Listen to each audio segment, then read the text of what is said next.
if you raised an animal, you gave them a name, say it's a baby pig, you raise them from a baby, could you slit that 6-month-old pig's throat? Yes. You could do that. I could do that. Honestly. Because I understand the cycle of life, and I understand that this pig, Could you slit your dog's throat? I have invested this time into raising this pig, into developing the nutrients, into living a safe, comfortable life, and in turn, I get to be nourished and taken care of as well.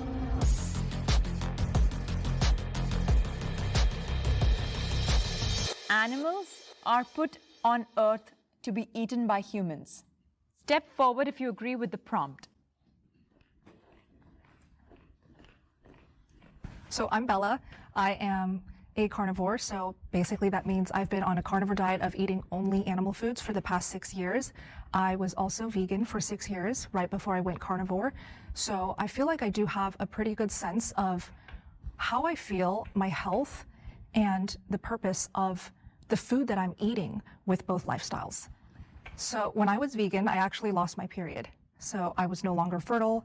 I had extreme skin issues, psoriasis, cystic acne. I had also mental health issues. I used to be a classical pianist, and I studied at Juilliard for 2 years. Yeah, so I just remember going on stage, and I couldn't remember the pieces that I was supposed to perform. And I was panicking. I was like, what is going on with my memory? Why can't I focus in the practice room? And why am I feeling so nervous and anxious right before stepping out? So to me, that says a lot about whether or not the foods I'm eating are supporting me. So when I stopped the vegan diet and went fully carnivore, the difference in my mental health, in my confidence, in my fertility as well was just night and day. It's kind of amazing how that works, huh? Yeah. As coming from a hunting and conservation background, and also in ag, yeah, you'll definitely learn where the denser protein comes from, the higher quality protein. I personally have been, for the last 7 or so years, but basically my whole life, I've fed my family off of almost 100% wild game of some type, whether it be deer or elk or pigs or ducks. You definitely have a closer feel to what you're consuming when you have full control over it. You're not buying it from somebody at the grocery store that who knows where it came from, how it was handled before it got there. And yeah, I think they're here for you to eat. I don't think strictly for us. I mean, whoever needs that protein takes that protein, and it's been that way for millions of years. So I'm a raw meat eater, meaning I only eat raw animal products. And I found that, finding myself here, I had to go through a long, extensive journey of finding the truth about what is true about our diets, about nutrition, about the world, about spirituality as well. And I think when it comes to thinking about if we are meant to eat animals and that animals are meant to be eaten by us, we have to remember that we are at the top of the food chain. And being at the top of the food chain, it doesn't mean that we can just go on a rampage and do whatever we want, kill animals and eat them all, but it comes with a responsibility. Mm-hmm. The strength of being at the top, having the conscious ability to make those long-term decisions and put in the long-term investment to raise animals for food, it takes a lot of time, it takes a lot of effort, it takes a lot of knowledge, and that is something that we humans have the power to do. And so I see it as, yes, we're at the top, but being at the top comes with that responsibility to ethically care for the animals, because it's this beautiful relationship where when we take care of the animals, and like you said, you eat a wild game, you understand the cycle of life of the animals. Absolutely. And so I think it's just honoring this beautiful relationship where we nourish and take care of the animals. In turn, nature rewards us by nourishing and taking care of us as well. All right. Can we have the disagreeer step forward? Dun, dun, dun. I think it's incredibly self-centered to say that animals have been put on this earth to feed us. I don't think we should act like the world revolves around us as humans. And you say, that we have the power as humans to raise animals for food and to farm them. We also have the power not to do that. We have the power to treat them with kindness and compassion. And I am a factory farm investigator, a slaughterhouse investigator. I go into these places. 99% of the animal products in the United States come from factory farms. And I've been in these places. It is hell on earth. There is nothing humane that happens in those places, even when they claim that it's ethically sourced, when they claim that it's humane, it is not. There are animals screaming, there are animals dying, there are animals languishing in their own feces on certified humane facilities. And we have the power not to do that. And I think that's the conversation we should be having, not that we have the power to do it, and so that we should. I do agree with that sentiment. The reason I disagree with the prompt is that it felt a bit too like anthropocentric for me. Like it's very like human supremacist in a sense. Like I do eat meat. Like I'm omnivore, I guess, but I don't think that their express purpose is, for us to consume them. Like we do live, they're a part of the land, they're a part of the cycle. We do live with them, and we do owe them a degree of respect. I ultimately do oppose the current standard that we have of like factory farming. This is a big intersectional thing actually, where it does impact more than just, the environment. It leads to a lot of like indigenous land theft, and to that extent as well, like it's eating up a lot of land. So naturally, I feel like I do resist factory farming and advocate more for sustainable, but not to the extent of no meat at all. Like I don't think eating meat is inherently immoral. There could be a lot more respect towards life and seeing it more as equal rather than like, oh, we're at the top. So to say that animals are placed on this earth just to be eaten, it's like saying you agreed with the fact that black people were considered just to be slaves. They were only here just for slavery. And if you go back in time, looking at ancient history within even, especially just America itself, you look at history, right? A picnic. What do you think of where the word picnic comes from? It's a picnic, right? So you get it, hang up from a tree, and then now you're having a picnic, eating your animal flesh around this person, because that's how you see them.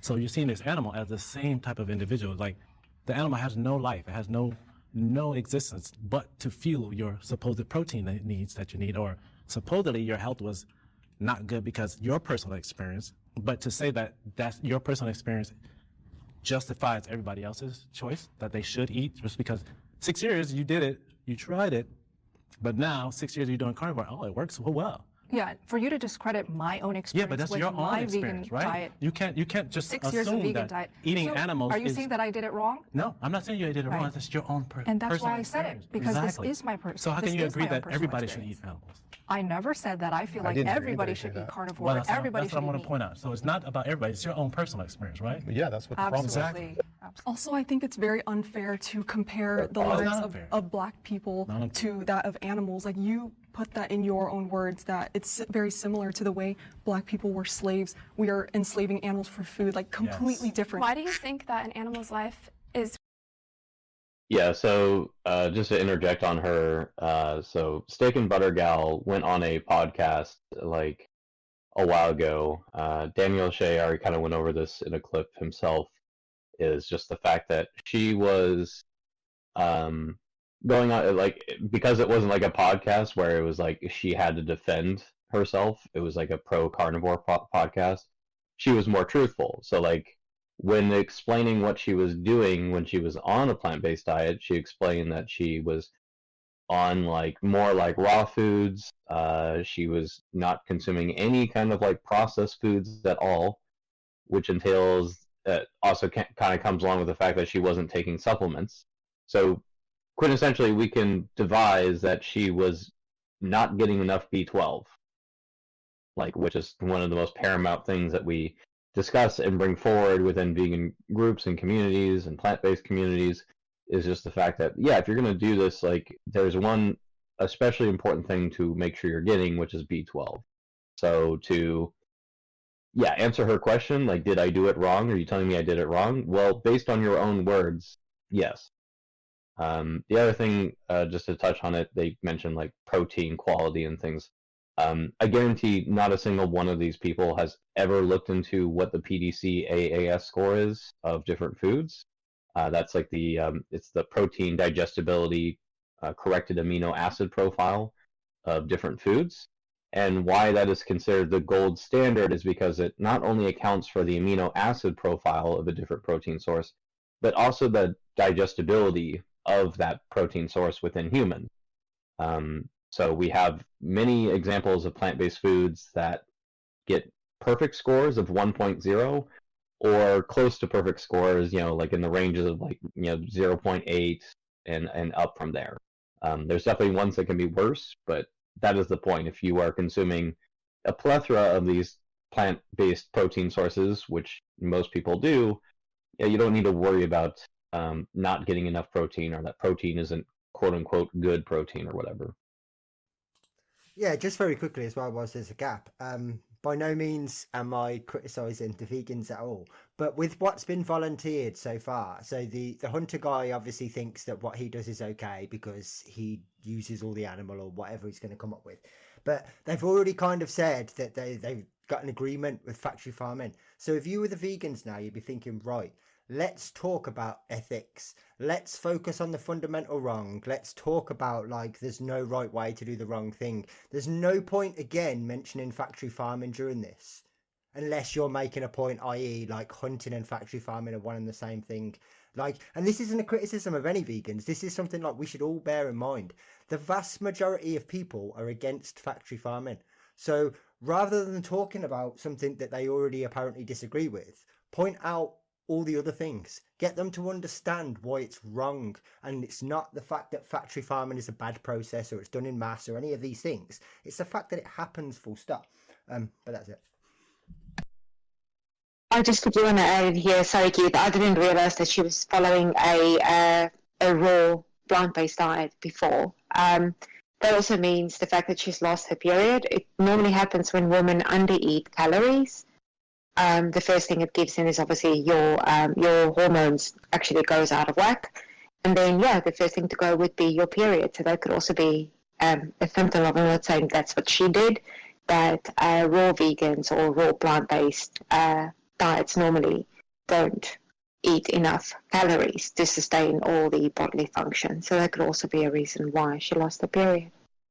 I mean, raw, you have to be extremely careful. Like we have studies on that in particular, where people consuming raw plant-based diets, the more strict they get with that, the higher prevalence you have for God, I'm trying to remember the technical name for it, but yeah, the word for losing your period, basically. So it's around like 75% of your diet being raw, you have close to like a 10% chance of having that happen to you. As you approach, maybe like 90%, you're getting closer to like a 30% chance. If you have a 100% raw plant-based food diet, you're actually looking at something like a 50% chance. Just because, it's like the human digestive system, our hindgut is very inactive. It's very inactive compared to, primates and our other close relatives. And that's because we learned how to cook food. So you should be cooking food, or like it's fine to have some raw things within your diet, obviously, but it shouldn't be comprising the vast majority. That's a very bad setup for the majority of people. I'd say some people can get away with it, especially probably men. But I'd say a lot of women, I would say, have a harder time with something like that. Yeah, the word is amenorrhea, the name. Yeah, thank you. And I guess I'm noticing a pattern. She's going from a very strict diet to another strict diet. So I'm curious if she ever was an ethical vegan. Yeah, it's super misleading for her not to mention that she was on a raw vegan diet, because that's not what we vegans are advocating for, right? Like, we're not advocating for you to be on a raw diet and to only eat fruits and vegetables and whatever. Like, you can eat processed foods, you can eat cooked foods. So for her to just completely leave that out is super misleading to everyone. And is this also the same person who said they were a piano player at Juilliard? I couldn't tell you.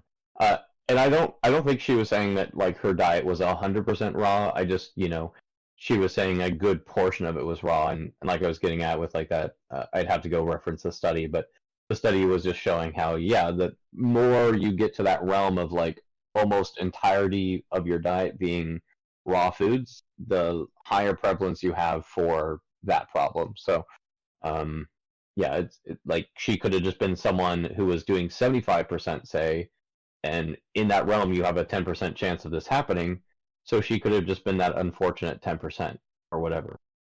Yeah, at any rate, it's clear that she wasn't fueling her body how she needed to. If she lost her period, if she wasn't able to remember things, like, she clearly didn't do it correctly. I mean, more important than anything is like when these people have these problems, how you can tell they're actually an ethical vegan or not is like, me 8 years into being an ethical vegan, if I had something like that happen to me, I wouldn't just be like, oh, well, time to give up, time to just, shove steak down my throat. I would go consult with a registered dietitian and try to actually analyze the problem. Like, what is wrong with me? Yeah, but I mean, it's just sorry to interrupt, but it's so anecdotal, it's unreal. I mean, I've been vegan for 10 years and I smoked copious amounts of cannabis, and my memory's fucking awesome. So it's a you problem. Like, that's it. It really is that simple. We haven't yet addressed the top of the food chain comment, because this is a thing that we hear a lot, and that was one of the first things that we should have addressed straight away, because that's not true. That's false facts. We're not top of the food chain. Is it 2.2 we sit on the food chain? Yeah, our trophic level, we sit somewhere between anchovies and pigs. And like that's the silly thing too, is like we pick where we want to be on the quote unquote food chain. We could be primary consumers. We could be, like full blown carnivore, quote unquote carnivore, just consuming any and all animals, if you will. Like we have the technical capacity to do whatever we want, but that doesn't mean we should be doing that. Yeah. So. And if you took away all of the tools we use, we would not be able, where it's like sharks and polar bears and orcas that are top of the food chain, we couldn't go against them.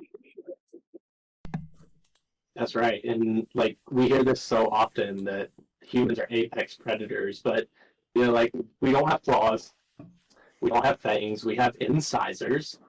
We can't outrun most of these prey species, that people are hunting. Like you said, Julie, we use tools. We don't have the instincts for these types of things. And the simple fact is we thrive on plants, like that is just the scientific consensus. So, saying that we're carnivores, like the opening statement from the Butter Gal, like saying we are carnivores and being delighted in that is just such a silly thing when all of the evidence is against it. Yeah, the guy with the scarf on that came on that didn't agree with the prompt, who thought it was supremacist, absolutely bang on. I mean, even if you wanted to give them the kind of benefit of the doubt and say, yeah, right, like we were top of the food chain, whatever, how does that extend to clothing or entertainment or cosmetics or vivisection or any other aspect of animal use? If you want to put together some sort of biological argument that we're top of the food chain and these things, it doesn't extend anywhere else. So what's your argument then, other than supremacy? It's might equals right. Even if you could put together an argument for food, you couldn't put that argument together for clothing. Yeah, the other thing I wanted to touch on too is like the notion of like the guy with the scarf on, where he's like, I don't agree with how it's done, and and also the girl in red, where she's like, oh, well, we shouldn't just like go crazy and like start domineering animals like left and right, blah blah blah. Well, it's like, okay, you guys are like somewhere in between two opinions there, understandable.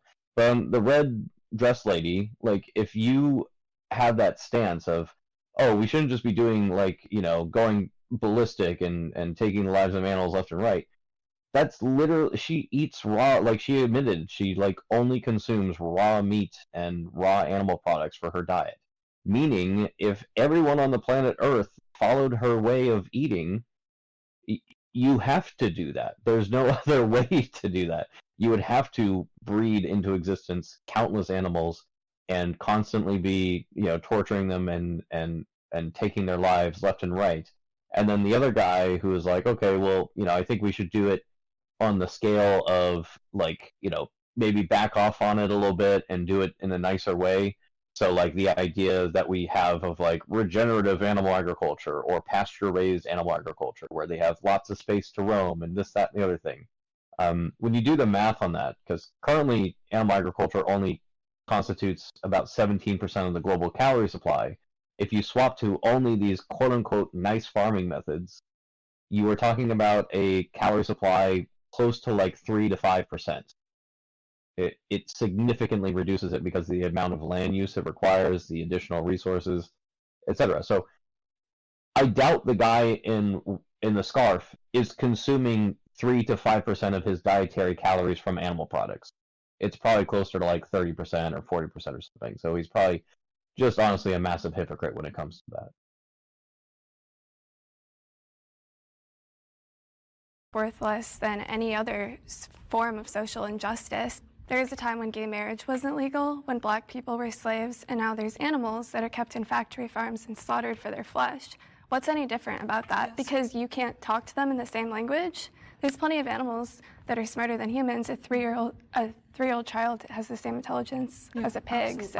I want to jump off that real quick just to talk about the enslavement of animals in our society today. And I want to ask you specifically, you said that you feel close to the animals that you murder, slaughter, and rip away from their families. Do you ever feel or have any sympathy for what the animals go through when you kill them, how their family feels? Animals are the same, all animals are the same, and especially animals that you kill, to humans in all the ways that really matter. They feel pain, they experience joy, they have families, and you are taking their life away from them when you have other options available and you don't have to make that choice.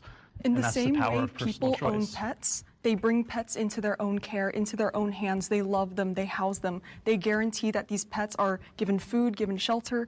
It is no different when we are raising animals for food. And I think if there's middle ground here that we can all agree on, it's that factory farming is unethical. I personally do not support factory farming. I do not purchase from places that support factory farming. I support, local farmers markets, local butchers that are locally sourced, connected to small farmers. And so when it comes to raising animals for food, it is no different knowing that these animals have a very direct impact on our lives, on our health. We want to love and take care and nourish the animals. And so, animals out in the wild, they have that chance of being dead, eaten, killed, swept away from harsh conditions. Working. But yeah, I just wanted to say, like, she literally claimed that there's no difference than having a dog and comparing that to the slaughter of farm animals. Like, I can think of quite a few huge differences in the way that dogs are treated in our society and cows are treated in our society. So to say, to have some equivalency there is just absolutely ridiculous. I mean, she failed to cite any form of necessity within it. It's just, she still is under the guise of believing it's necessary to take these animals' lives and consume them. Yeah, and I mean, even trying to play devil's advocate on that a little bit, and let's just say she was trying to extrapolate domestication as slavery, i.e. there's no difference then between having a dog because they're domesticated. Well, yeah, but that would still fall into the same realms as the human example, because even when people were slaves, you had slaves who had their own bedrooms and were quite well thought of by their owners, their masters, and then you had other slaves that were beaten to death every single day. So they were both objects, they were both property, they were both slaves. Fundamentally, it was immoral for both, but obviously the treatment was very different.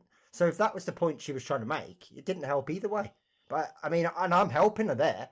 She didn't actually say that. I'm just giving her the benefit of the doubt. But either way, it still wouldn't work. They have that chance of contracting diseases from the outside, and they could be dead today. Within our care, presumably on an ethical farm, I think we can all agree, like I said, factory farming, unethical.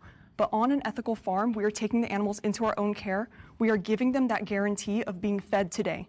They have that shelter today. We have that bond with them today. And we create this beautiful relationship where we understand that this animal will nourish us. Therefore, we want to nourish this animal, take care of it the best that we possibly can.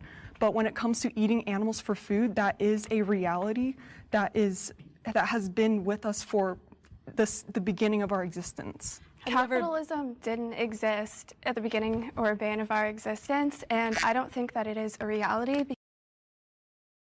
Yeah, I just want to say that these animals we raise for food wouldn't exist without us in the first place. So for her to say we're saving these animals by protecting them, by giving them somewhere to live, that's just a bunch of BS. Literally, these animals would not exist if we didn't mass breed them by the billions for food every year.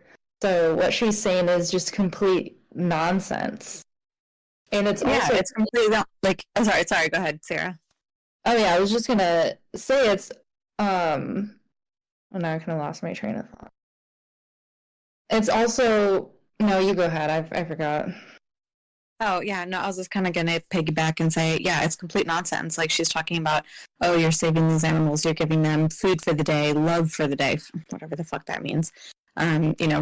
No respect ever. You aren't respecting their inherent rights ever. They're literally being bred into existence so you can exploit them and take their life. That's it. Like to pretend that it's anything else is just bullshit. Yeah, it's the Michael Vick argument. Well, my dogs get food, my dogs get shelter, my dogs get water. They exist to fight. What's the difference? Yeah, and she said something about taking their life too. But I don't know exactly what she said, but we literally decide when to take their life whenever it's convenient for us, just because we want to eat their flesh and then forget about it 10 minutes later.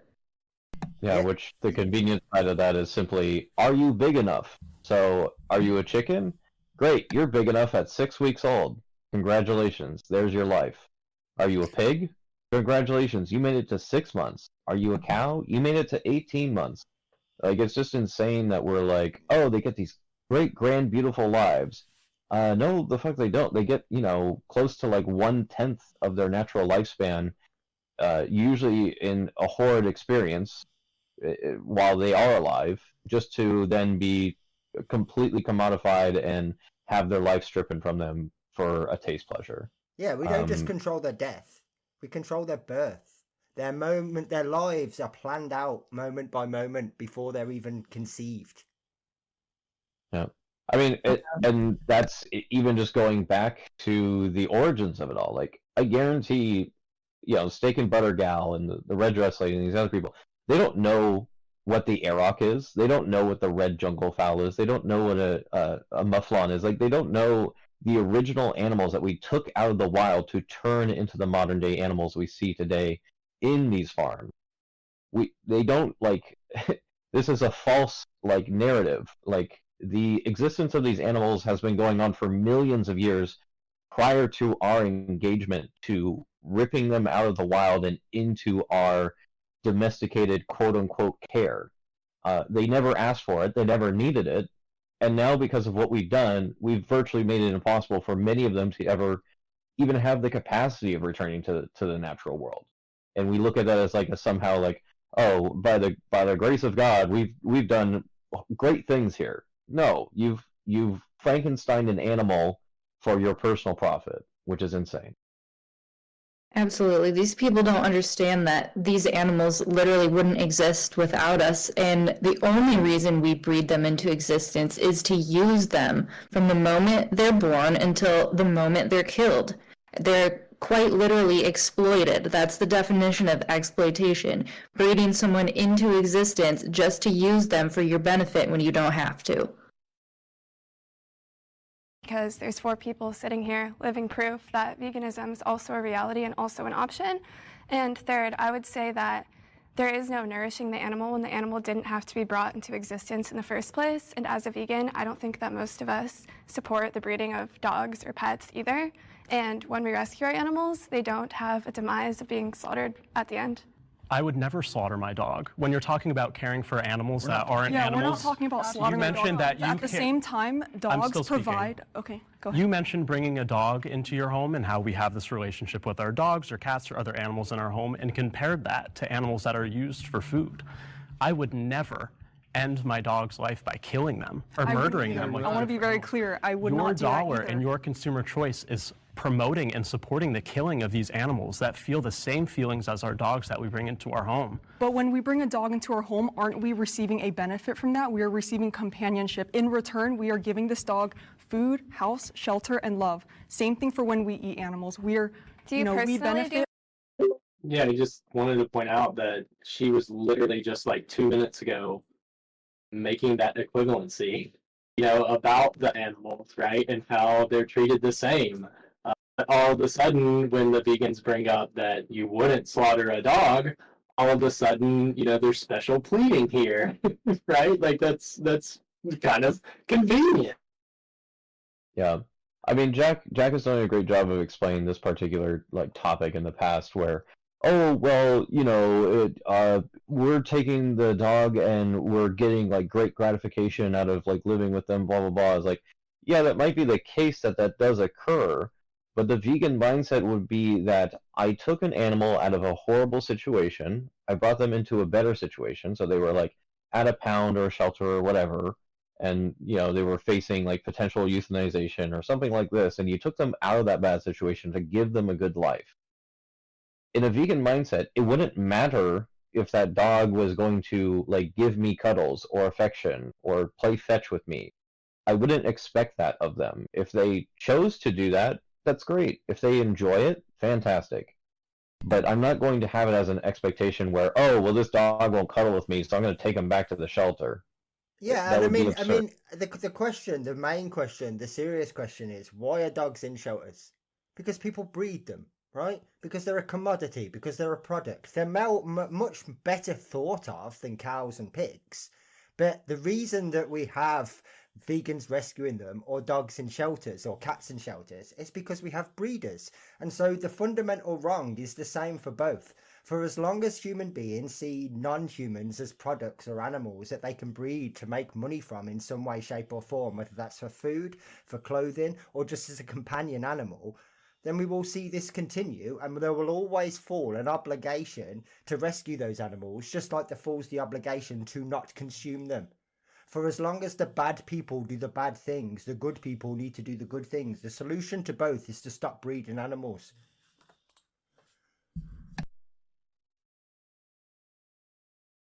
Yeah, and I want to point out too, it's not just the breeders too, right? It's people who own pets and do not take responsibility for these animals to spay and neuter, to actually protect them and have protected space for them so that they're not able to go out and propagate, themselves. That's also a huge issue. And that also comes back to the lack of respect, and, the objectification of animals, and not providing them the same respect as children or other humans. That to the animals that you eat, or do you just assume that's happening behind doors that you've never seen? I make that highly conscious decision to make sure I'm voting with my dollar to support the highest quality livelihood for animals. But I'm in contact with the farmers that I'm sourcing my meat from. Have you visited a regenerative farm? Have you met your local ranchers and your local farmers? I actually have a bachelor's degree in sustainability, and I did an extensive project on regenerative farming. I've had the same questions. I've been exposed to the same things when I was vegan. I was in the vegan community for 6 years. For me, when it was too far is when I lost my period. I can't have children if I don't have a period. So I became infertile. And do you know what the vegan community told me? That's fine. That's actually a sign of health, and that's totally normal. So I admit that there was a lot of misinformation. I don't know any vegan who would say, that's healthy, that's fine, that's totally normal. That honestly really upsets me that she is, I mean, I don't believe any vegan said that to her, right? So that's I don't, in fact, I'd go one further, right? At the very beginning of the show, the prompt was asked whether you agree that animals are put on Earth to be eaten by humans. And she agreed. She came and sat down. In fact, she was the first of the three of them to sit down. So She's never been an ethical vegan at any point in her life. She doesn't know what a vegan is. She doesn't know what ethics are. She might have been plant-based for X amount of time, but whatever went wrong was because she wasn't doing her diet properly. For her to claim that she was in a vegan space for all this time, it's just absolute nonsense, because she doesn't know anything about any of this stuff. She doesn't even understand the very basics of what the word ethics means, let alone veganism. If she wants me to believe that she was visiting sanctuaries and doing activism and stuff, I'll call that bluff. Prove it. I think you're a liar. I think that you consulted one or two people and they might have given you some bad advice, but there is no way that you consulted the vegan community and got that information. No. Exactly. And she consulted people who were doing it for the wrong reasons. If they were also plant-based, right, they were not doing it for the right reasons, because it's not normal to lose your period on any diet. That's exactly what I wanted to say, Sarah. In contrast to her anecdotal example, I'm going to use myself as an anecdotal example. I have PCOS, and the minute I went vegan, it kind of like alleviated all of that, and it helped tremendously. So it's in direct contrast to what she's claiming the vegan diet did to her, or plant-based diet. So it's just ridiculous. It's just a complete anecdote and like not based in reality, obviously. Yeah, I would really say, I mean, the reason why she had amenorrhea is because she most likely wasn't consuming enough calories and most likely wasn't consuming enough fat. And so her body was essentially shutting down her reproductive system, saying, hey, you don't have the abilities right now to produce a baby, so we're shutting that down. So what she's talking about is malnutrition. And that's not an issue of veganism, that's an issue of not feeding yourself correctly. And I wouldn't be surprised, since she went like from that to a carnivore diet. She obviously thinks about veganism as a diet, kind of as we've established, but it also kind of suggests to me that she has some disordered eating. And I don't know, I mean, I want to be careful about talking about that, but that's what that's suggesting to me. Yeah, I mean, the big thing here is, obviously, like, she's just putting this blanket statement of, you know what the vegan community told me? It's like, it doesn't matter what the vegan community told you. Go talk to a registered dietitian, or at the very least a nutritionist. Like, why the hell are you asking, like, your random vegan friend Larry, who doesn't know the first thing about nutrition? Well, maybe a little bit, but like, not to the scale of someone who has 1,900 hours of medical training in nutrition. Go talk to someone who knows what they're doing, not the quote-unquote, like, whole of the vegan community, whatever the hell that means.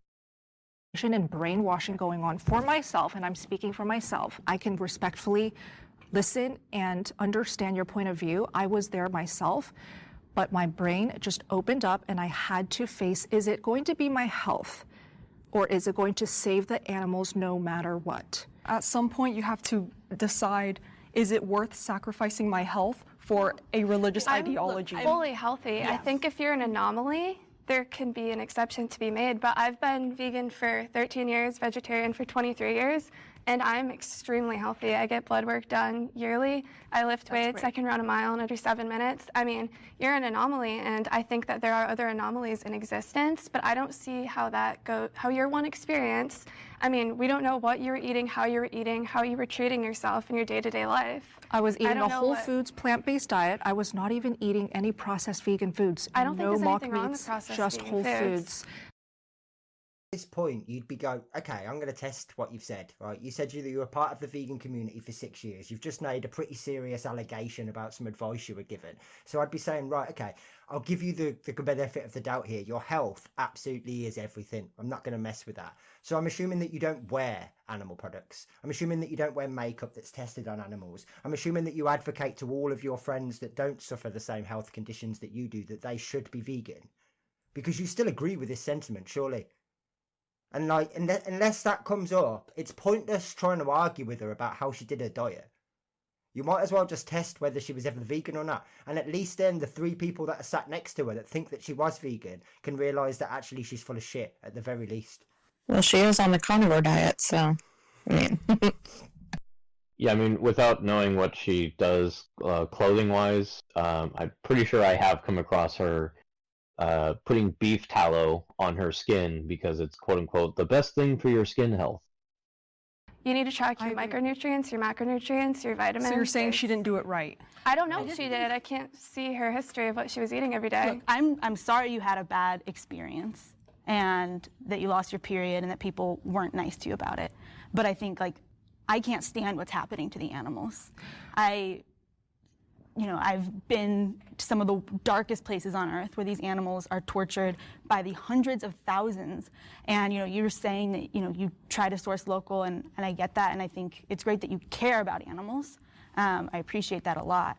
But I think, if you go to a slaughterhouse where all of these animals are killed, ultimately, regardless of where they're raised, there's nothing humane that happens there. Animals enter into a slaughterhouse as live animals, fearing for their lives, and they come out chopped up in pieces. Nothing humane happens along the way.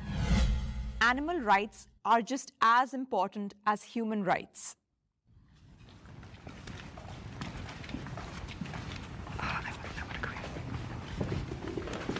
It's strange for us to think that humans are somehow superior to non-human animals.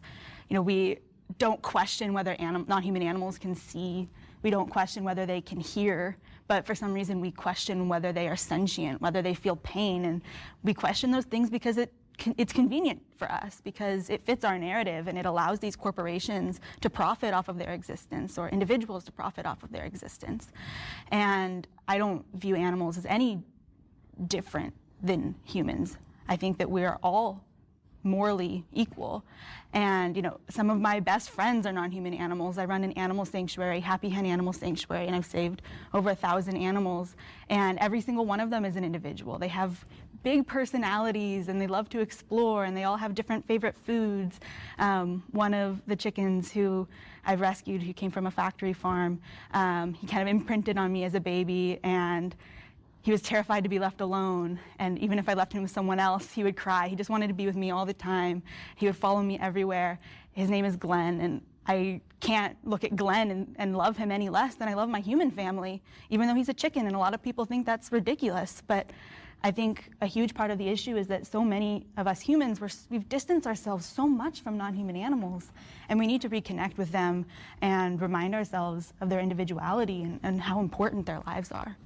I definitely agree with a lot of the sentiments that you had there.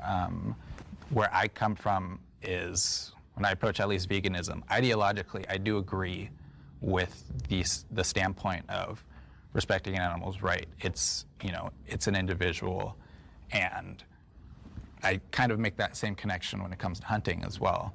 And so, especially, you utilize like all. Yeah, you don't take more than what you need. You use as much as you absolutely possibly can, and you do pay your respect. And so that's to the extent that I view it, at least to what it was. I want to jump into and say that killing is in no way showing respect. When you kill an animal, it is not a way to pay your respects. I mean, I often think, how would I feel if I was suddenly taken away from my family and all I know, my wife is taken from me? It's not a matter of disrespect. It's a matter of heritage. As I'm sure as you guys can relate to in some aspects, when you're raised a certain way, you continue that. If it works for you, you're healthy doing it, it's going to be what you continue to do. And I'm passing that on to my kids. They're going to pass it on to their kids. I've been out in the woods learning my trade and learning how to take care of the environment at the same time since I was. Yeah, so this is an appeal to culture fallacy. I mean, I was raised to also have these same views, that it was respectful, to take these animals, that it's tradition, that it's culture. But there's nothing respectful about taking an animal's life when you don't have to. And trying to say that it's culture to be violent towards animals when there are other options is just, it's so fallacious. It really is. I was 3 years old. It's not something that I take lightly. I'm out there because I do love the animals. I'm not out there I'm gonna kill something. If you could go sit and count how many times I go out in the field and just sit there and look around and enjoy nature. And eventually, I might get to harvest my buck for the year. I mean, I appreciate that that's not what it's about for you, but even like the way you're speaking about these animals, that you're going to harvest them, shows to me that there's some sort of disconnect there, that you're not, No, it's not a disconnect acknowledging at all. them as the individuals that they No, are. it's not a disconnect at all. Every animal you look at is completely unique, and it's really cool. It's amazing. Yeah, just very quickly on that. I mean, even if we entertain and run with what he's saying, which is absolute nonsense and just like mental gymnastics, but let's just say that we run with it for a moment, and his intention is good, and he does for the most part enjoy nature and all these things. I don't give a fuck, mate, what your intention is. Your impact is death. Your impact is murder. Your impact has a victim. So your intention might be to drive down the road in a really nice manner. But if you run over 15 people, then there's a really serious impact from that. So the intent might not be to go out and murder, but if that's what you've done, then the consequences are very real. So I don't really care what the reasoning is. You're just completely erasing the victim from the situation. The intention of a grapist might not have been to grape, but if that's what happens on the end of the night, then there's a fucking very real consequence that we shouldn't be ignoring. And I think he's ignoring like Zoe's point here about the disconnect. Like we hear hunters all the time talk about how they connect with nature by going out and, you know, being a predator, and they're part of the ecosystem by being an apex predator. But Zoe here is talking about the disconnect between the recognition of their inherent rights, their negative rights, their rights to not be exploited and killed unnecessarily. And he's thinking about it as some kind of disconnect with nature, right? And so he doesn't actually understand what she's saying he's disconnected from. Yeah, and the intention thing, like that is the difference. He absolutely is going in there with the intention of, regardless, harming a sentient being, like for the intended purpose of consuming them, and not for a necessitated reason. Like that's the difference. Like there's no factor of like, oh, I did it by accident, I didn't mean to do it, or anything like this, or it was just incidental when I was trying to do something else. It's nothing like that. He's intentionally going there with the mindset, the desire to take a life for his own consumption and pleasure. That's all that he needs to understand, and it's completely missing right now. And it's the same thing as when hunters say, oh, I was taught to use the whole animal. I use as much of the animal as I can to show my respect, to give respect to the animal. The animal doesn't care that you use the whole animal, that you utilize the whole thing. That's just complete nonsense. It's just a way to make you feel better. The animal doesn't care. All it cares about is its life. And you're quite literally taking the life of animals just because you want to. Yeah, and everybody agreed, right, that they were against factory farming. Well, what do you think factory farms do with the animals that they process? Do you think they just take a little bit here and throw the rest in the bin? Or do you think they use every scrap? In fact, factory farms, on average, use more than any hunter ever will, because they use the bits that hunters don't have any need for. They find a need for them. It's profit. Whereas a hunter's potentially, especially in his case, he's talking about like sustenance, right? He's talking about feeding his family. So the things that he has no need for, like the hide, for example, probably just gets left. Well, all that gets used in a factory farm. So if that's their argument, then they've just justified factory farming that they're all apparently opposed. I mean, the hunter, for example, is so opposed to factory farming that he hunts. Work that fucking irony out. Yeah, I mean, these hunters, like the vast majority of them aren't like, you know, collecting blood for blood meal. They're not collecting all the bones to then turn them into bone meal. Like, if, yeah, like to your point, like, yeah, these factory farms and whatnot, they use far more, especially commonly, they commonly use far more of the animal. So, like, that argument is always just one of the stupidest things. Like, you really think that you're unique in that aspect, that approach. It's literally done by every single facet of meat consumption on the planet, and they usually do it to an even higher grade than you do, a further extent. So. I mean, yeah, I've seen plenty of deer be slaughtered, unfortunately, and you know, the hunters who say this are the same ones who bleed the animals out onto the ground. And then they butcher the animal and remove what they want to consume. And then they dig a pit and they throw the organs and the rest of the body in the pit and they bury it. And that's if they even butcher the animal themselves. And I would like to remind everyone of this guy saying that 100% of what he feeds his family comes from wild animals. I believe was his exact statement. So that's extremely wild claim. It's hard to not assume that he's exaggerating on all of these claims, which would make sense to make himself feel better about the situation. But yeah, it definitely seems like he's just exaggerating a lot. Yeah, every hunter says that. I mean, even if again we sort of entertain it and we say, right, this guy has got a really strong stance on buying from stores, regardless of what quality or what standard that store is. However, you're trying to tell me that he's never been to the cinema. He's never been the fair with his kids. He's never been on holiday. He's never been to a wedding. He's never been to an event or stopped at a gas station. He's never done any of these things. He's never bought a coffee from Starbucks. Like, I don't believe those things, even if he could somehow convince me that he absolutely flat out refused to ever go to a shop and buy animal products. He absolutely still would have had them somewhere else. Would have visited a friend's house and ordered pizza or whatever. Like, there's a whole number of things. I mean, even if you go bowling and they lend you a pair of shoes, right? Like, there's no way that he's lived a life only living on wild animals. That's just nonsense. But at the same time, there's a food chain. If we're out in Africa and come on a pride of lions, you think they're not going to eat your ass? But I assume you hunt with a gun? I hunt with a gun, a bow, camera, my eyes, whatever I need to. But you have weapons, and you use those weapons to kill the animal, right? Ultimately, yeah. Like, when you're talking about this supposedly natural food chain, like lions don't have weapons. Yeah, they do. They've got a bunch of them on the end of their fingers. Sure, it's their body.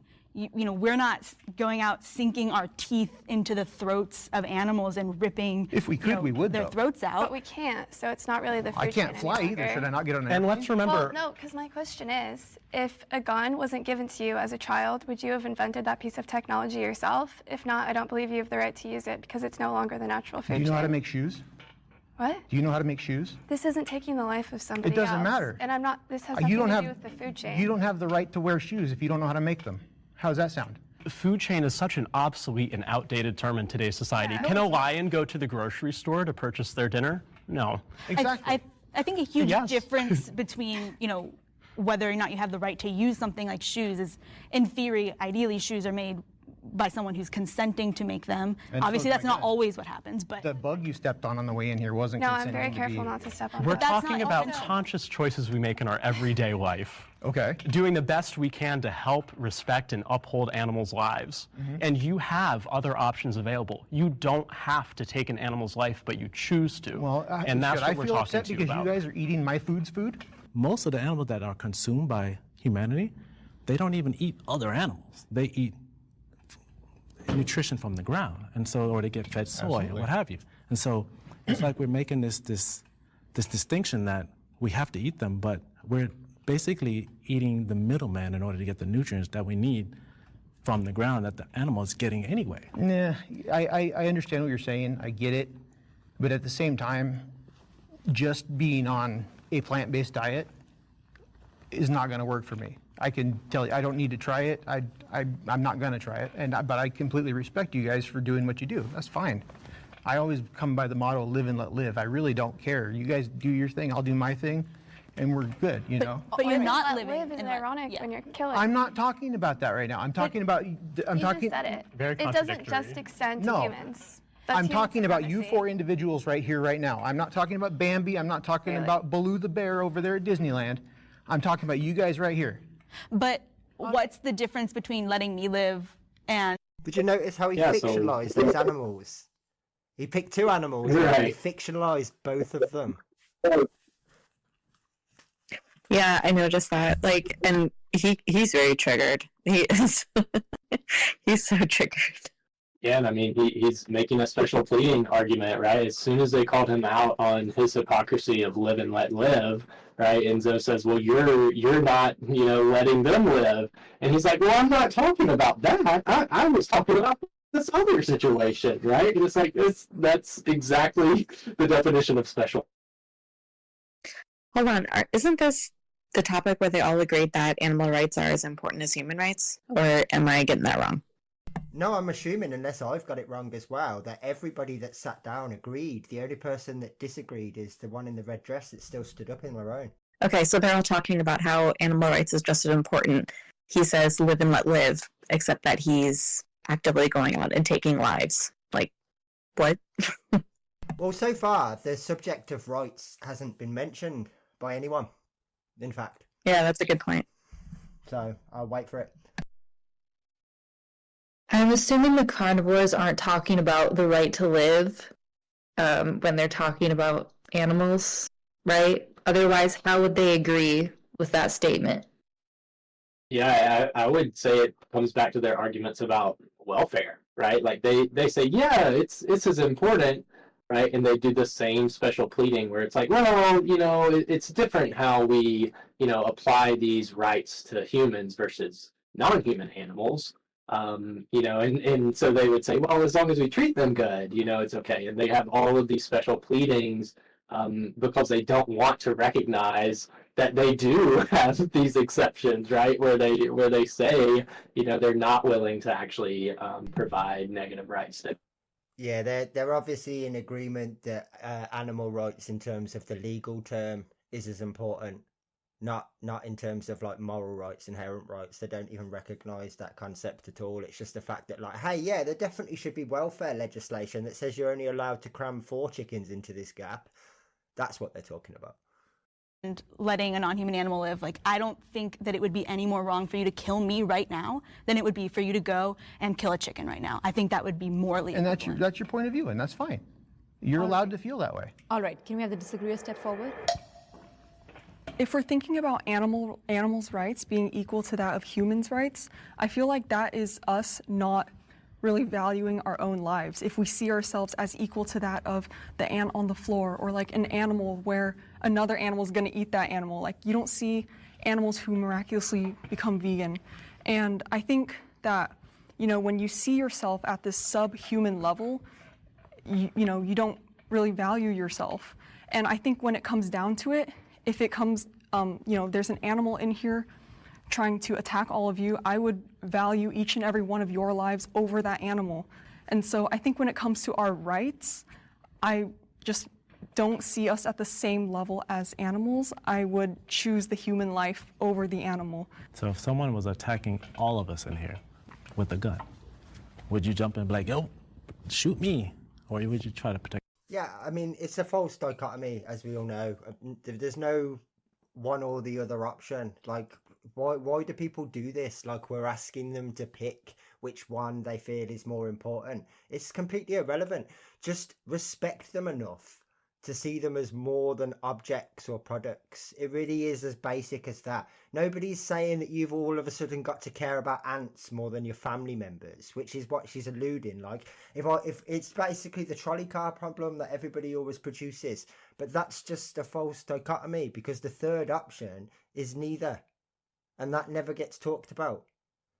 I mean, it's completely your personal preference if you want to place like all non-human animals and humans on the same threshold. As long as you basically respect their inherent rights, everything else is on you. That's the obligation. Everything else is your preference. If you want to love particular breeds or species, again, all on you. The most basic obligation is just respect. And also, they always like to say, if an animal is attacking you, I'd save you. We're not talking about animals who are attacking other people, right? We're talking about innocent animals and then killing them for no reason. Yeah, absolutely. We're talking about the animals that she's attacking, and we're trying to protect them from her. Yourself. I value my life as a human. I value your lives as humans. Of course I'm going to maybe look after myself in that specific scenario, but when it comes to an animal where we are at the top of the food chain, we have that strength, that responsibility, we have that power to take more control over the situation, I would choose the humans over the animal, for sure. Like, would you just allow the animal to attack all the humans? You're talking about humans as if we're like morally superior to non-human animals. Well, we have we have a higher consciousness. Do we? We're able We're to the make ones who- long-term decisions. But we're the ones who have factory farms. We're the ones who've committed atrocities throughout history. Which, you know, Humans is have done that. unethical, and like we don't have to do that. I think I'm just saying that we're not more capable of making the right choice than non-human animals. Looking at our track record, I don't think that that's true, and I don't think saying that we're not primal is a fair argument. There's humans that sexually assault other humans. There's humans that commit horrible hate crimes against other humans. There's humans that murder other humans. And I think that's a strong testament to the fact that we are no less primal than other animals. You just aren't integrated into their society or culture to understand the reason they interact with each other the way that they do. Well, so like when animals eat other animals, is that cruel or is that just part They of don't nature? have the option to go to the grocery store and not eat each other. Because that's their way of life. That's why animals, this isn't our way of life. You have another choice. Your way of life could be either way, and you're choosing the immoral way. So I'd love to chime in. So I was vegan for 6 years, carnivore for 6 years. That day when I ate animal foods for the first time, after being so integrated in the vegan community, absolutely, I felt shame. I felt guilt. I felt so bad. And I was like, do I really have to do this? But I had to be realistic because I literally was dying. I just felt so bad. My health was just not supported by eating only plants. So I would love to bring it back to health. If it is at a cost of a human's health and they are literally deteriorating, they're dying, does that mean they have to still fight for animals to the last day that they live just for the animals and just neglect their health, neglect their fertility, neglect their availability to have their own family? So I want to talk about how we can heal humanity first before we talk about how to protect every single animal life. And back to, is an animal's life just as valuable as a human? Yes, but for me, up until when the human has to die for that animal or suffer with their health just to protect that animal. I guess I'm confused how your answer is that animals are equivalent to humans then, and I would love to hear like kind of more about why you agree with the original prompt. So like Anne said, vote with your dollar. Just buy meat from regenerative farms. But that's Go still visit taking an these animal's farms. life. Yeah, we're not in this for the climate. We're in it because, for me personally. Good for you. I'm so happy Right. that you're in it for No, that. I'm saying I'm not going to buy meat from a regenerative farm because it's still an individual's life taken away. That's so okay. to That's use your that, choice. That's your right. Where does the line end where it's like human lives matter, animals' lives matter, like do plants' lives matter? Like do their lives matter too to you guys, or is it just animals, or like is it all living things on Earth, or is it just one specific group? So I mean, I think plants matter, and I think we should try to cause them So as should little we harm not as eat possible. plants? Yeah, plants feel pain too. So if you Oh really my so goodness. care about animals not feeling pain, then why are you? Your flower has a central nervous system? I don't think your garden has a Absolutely central not nervous the same system. way. They don't have a brain, Nervous but they system. still feel the pain. They react right? to So stimuli same- in their same environment, argument there. but they're not being taken away May I from ask, their family. in and your brutally vegan diet, what slaughtered. foods do you eat in a plants do typical have day? families. What do you eat in a typical day? I would say I eat the same foods you do, but the plant-based alternative. So like fake. There's no burger reason that patties. you can't be getting nutrients Are from you eating plant-derived vegetables, sources. fruits, or mock meats? Like what? All of it. All of okay. Did you know that to monocrop and factory grow your plants, so many rodents, so many insects, bugs are being killed? Did you know how So much if you really plant and care- No, we knew this anyway, but you were in the vegan community for 6 years and you don't know crop deaths. You're a fucking liar. Yeah, I mean, at this point, we've hit the full vegan bingo card.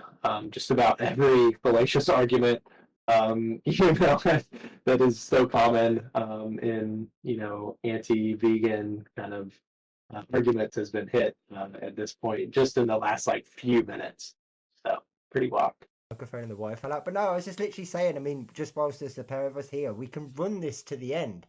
Because if crop death is something that they actually care about, not only is it something we can actually solve right now, and they're the main contributor to the problem, But long term, we can solve this completely. And it's not just crop deaths that's the problem. It's crop deaths that get mentioned because that's the popular soundbite, right? But these people never talk about things like the runoff from slurry into water. They never talk about how pesticides actually spread much further outside of the land where these crops are grown. They never talk about any of these other issues. They never talk about how the land is taken or any of these things. They only care about the rodents and the mice because that's the Ted Nugent soundbite. So all of these things, even that they haven't considered, we already have solutions to. They just need to be scaled. And the only way that we can do that and achieve that is if these people stop standing in our way.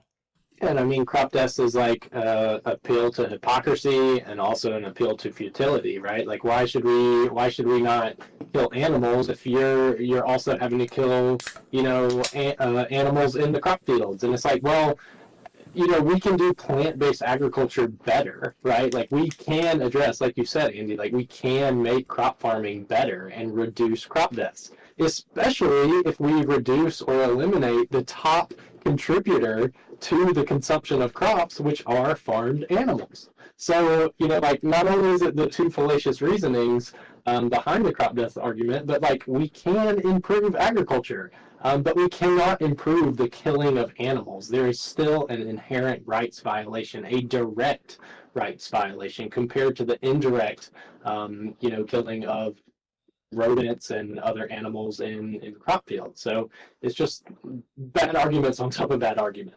Yeah, and I mean, and to make that even worse, right, that if we were allowed to make these potential changes going forward, not only would we be able to develop new ways of growing and all this kind of stuff, which would obviously significantly reduce, if not completely eliminate, crop deaths, but there's far more benefits than that, because we could look at moving some of this rural growth into urban areas. So like just in my own town, for example, there are 2 big industrial estates that are completely empty, and they could all be utilised to grow indoors, which means that you wouldn't have to have lorries driving up and down the country all the time. It means the logistics and the distribution and all this sort of stuff would improve too. And then on top of that, think of all the space that we could rewild, which means all of these animals that at the moment are forced to live on the outsides of crop fields, if they even live there at all, would have somewhere else to go. They'd have plenty of resources to live on and actually could stay as far away from human beings as possible. Yeah, absolutely. And I mean, there are significant challenges in growing certain foods, vertically or hydroponically, but there are huge benefits to adopting more these more advanced and modern techniques. And even just in veganic practices, rather than clear cutting an entire field or harvesting an entire field, if you harvest parts at a time, these animals that are in the fields, they hear these columbines, and harvesters and all of these big machines coming. They're not just standing there, waiting for these machines to unalive them and kill them. Like, they're trying to get out of the way. There's so many different ways we can approach this problem of crop deaths. But again, it's just, it's not a good argument against, just eating plants.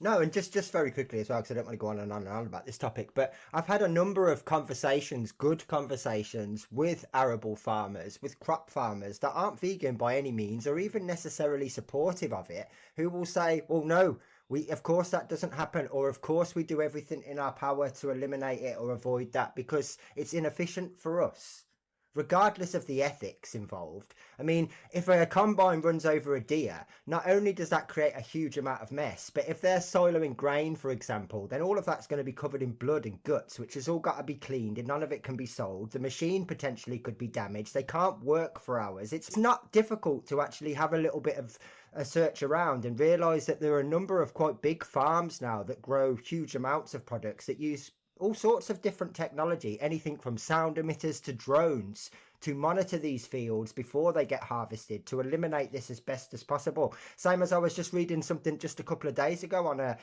actually a German English speaking blog where they were talking about how they run the combine. They start the engine and they let it run for 5 or 10 minutes before they even get in it. Don't have to do that. but they do it naturally. And yet this accusation that's always thrown at us vegans, like, well, you don't care about the little guys, what about the crop deaths? That accusation isn't actually against us. It's against the farmers who they think they're protecting. They're shitting on the exact people that they think that they're protecting against us. It's nonsense. But just very quickly as well, in the future, if we took these things into consideration, imagine if every new build house, if it had a flat roof, had a roof garden, instead of a conservatory, it had like a greenhouse or you know, an orangery. These were things that were taken into consideration going forward. Even like apartment blocks, instead of like a pointless cupboard, it was a hydroponic tent. This is the future that we could have, where we're not only limiting crop deaths in terms of the scalable mass marketing or sale of all these products, but even what we can do with ourselves at home. Just to tack on one final thing with this, the other concept that they're missing is the fact that with animal agriculture, not only do you have these incidental deaths that are occurring with the smaller animals or whatever that may be trying to consume the crops or whatever that are going towards the animals, you're also taking the lives of those animals that you're producing for food. And then on top of this, you also have the predatory animals. So you have, coyotes, wolves, bears, etc. Like ranchers will pay these hunters to go out, like sometimes in like goddamn helicopters, to go find these animals wherever they're hiding and take their lives. And conversely, it's so funny because like hunters will be like, "Oh, well, deers are overpopulated and there's other animals overpopulated." It's like, well, you know what animal would help with those overpopulation issues? The predatory ones that you keep shooting so that you can have more cows and chickens and pigs? Just makes no sense. Yeah, and I mean, just very quickly as well, because we talked about this quite a bit, but that's all stuff that we can do right now, right? Like, I mean, the reason that I always talk about fermentation and hydroponics is because both of those methods exist in the same way that what you're doing right now exists. So we have absolutely no idea that if we spent 20 years looking in this direction with respect in mind and trying to solve this problem as the task, what we could achieve. In fact, I've said it a number of times, we have no idea what some genius has invented in their basement that animal agriculture has shut down a decade ago because it's a threat to their industry. For all we know, this technology exists. I mean, NASA grow their own food in space. So they've limited some of these problems. I mean, they've got no natural water source up there, but they manage. And so these potential issues may already be solvable. It's just that we don't have the access to them yet, but we will if this is the direction that we move in. And that's the same with like everything, even away from food, even how we source like textiles or other products.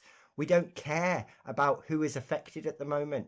We just care about profits. If that changed and we started looking about respecting others and taking them into consideration, then everything that we looked at, the geniuses, and I mean, I hate to say this, but the people that invented some of the machines in slaughterhouses are engineering geniuses that have put their excellent talents to terrible work.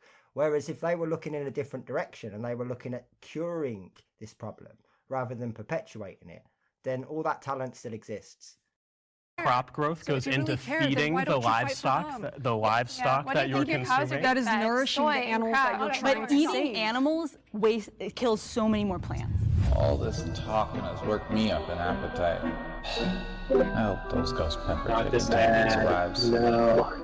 Hey, order for Nate. Hey, man, what are you doing? I thought $1 million and just give me the Humane ways, just humane. Now, let's get back to the video. So could I lay down back here? Because I'm still in a lot of pain. Yeah, just give me the tendies. I'm getting angry. Okay, thanks. Yep, that's busted. There is no humane way to slaughter an animal.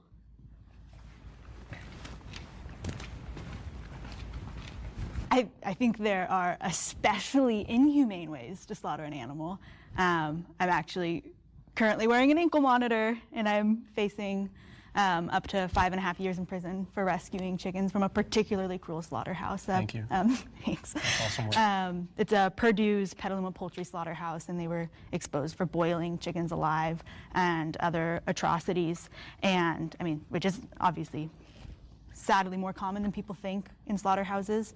But even, while I am grateful that I was able to save a few chickens from an especially horrible fate, I know that there's still no humane way to kill an animal.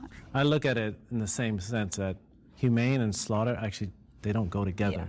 I don't see how that's possible. I mean, yes, of course, in the past, would we have considered that slaughter, what I'm talking about is human sacrifices to said gods and, different ideologies.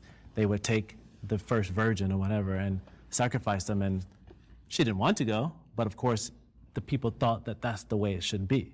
So to me, humane and slaughter don't go together, so I don't see that there's possible to have humane slaughter. All right, can we have the disagreeer step forward? So the way I see it is that if we are not using the animals for food, there is a chance that out in the wild they are being hunted, eaten, killed by other predators to be used as food at the end of the day. And I see it as... Ironically, her argument is if she doesn't buy them from the shop, they're at risk from the guy that sat 2 places to her right. Sorry, Keith. Like, it's like we're gonna release all these farm animals, and just be like, oh, okay, well, we're done. We care so much about these domestic animals that we're just gonna release them into the wild. Like, what? That is such a weird structure. Well, she just has this mindset that she's like, oh, I'm preventing them from these horrible, gruesome deaths. They wouldn't exist in the first place if it wasn't for us forcefully producing them. Exactly. This is exactly what we talked about earlier. She actually just has no idea what she's talking about. Like, she thinks these animals exist in the wild and she's saving them from a life in the wild. These animals don't exist in the wild, and I don't think she's ever really even thought of that before.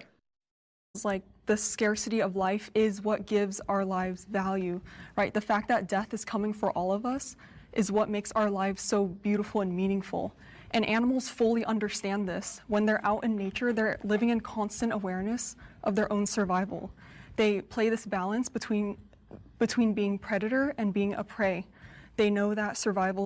Just very quickly, if she's making that deduction, then she has to also, by default, accept that the animals that she pays for to consume also know what's going on. There's no distinction. It's not like the animals that live outside have got a different brain than the ones that live inside. Like, if you're saying, hey, they're well aware of this, they know, well, yeah, why are you doing this to them then? If you're saying the wild is so terrible because they're aware that they're prey, what do you think they're doing now on farms? What do you think they're doing in any of these places, even in places like SeaWorld? If you're acknowledging that they're aware of what's going on, why are you doing this to them? Yeah, like it seems like it contradicts the argument she's trying to make. Like if they can understand the value of their lives, then surely they should understand that they don't want to die for somebody else's taste pleasure. Is that such a hard thing to also assume with their understanding? Yeah, I don't want to make any like personal judgments or whatever, but I just get the impression that nobody's ever told this person no before, because they speak with such vigor and authority, but with so little knowledge on any of the things that they speak on, that I can imagine that they've always just been allowed to talk without anyone saying, what the fuck are you on about? Is never guaranteed for them. And so it's the same understanding that makes our lives so meaningful. And so for myself, when I'm eating my raw meat, I am eating this with the utmost, highest sense of gratitude, knowing that this flesh came from a live animal, that this life had a sacrifice. It comes with a sacredness to it. And I'm trying to work towards more and more, using every single part of the animal, not only eating the meat, but like using as much as I can to honor the life of the animal. And I think in today's world, it's so normalized to practice low vibrational eating habits, like not knowing where your food's coming from, or like eating, slouched over, watching a low vibrational YouTube video on your phone, not being grateful for what you're eating. And so, especially because what I'm eating, there's attached to it a sacrifice, a life, a sacredness, I feel even more grateful. A sacrifice is consensual. what you're doing is murdering them, quite literally. They are not giving their life for you. You've already just admitted less than 2 minutes ago that they are fully aware of what happens to them.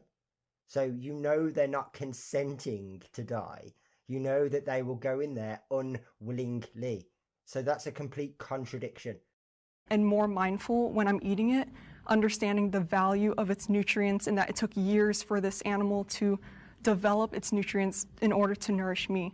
One of the points you early on made is like an animal has a chance of being killed just out in the world, and they could be killed in a horrible way. I mean, first of all, we're breeding these animals into existence and we're farming them typically on a mass scale.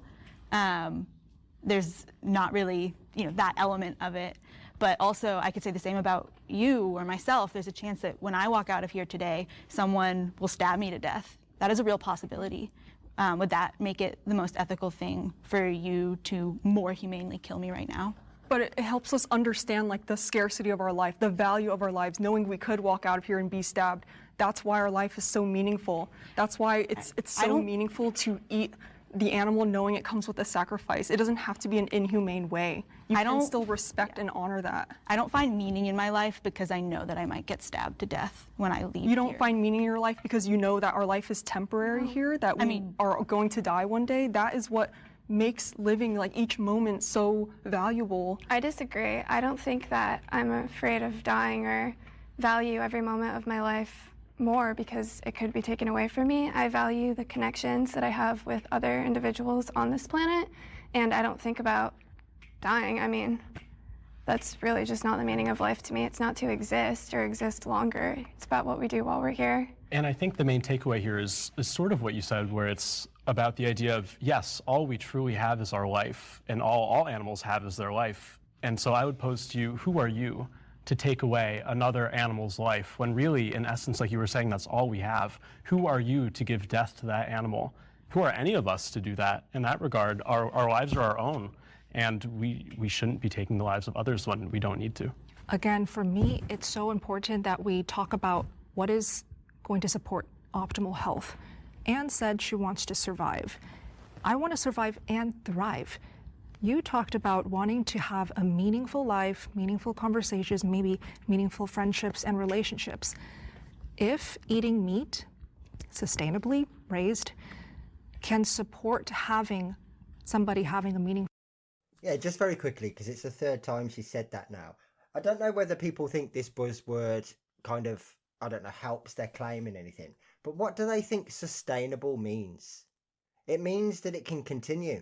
Well, animal products aren't sustainable in any way, shape or form because they're already at the point where they're taking up far more resources than there is to give. So if we had some explosion of population in the next decade and we somehow got to 10 billion people, there wouldn't be enough space left to acquire the resources to feed the animals to meet the demand.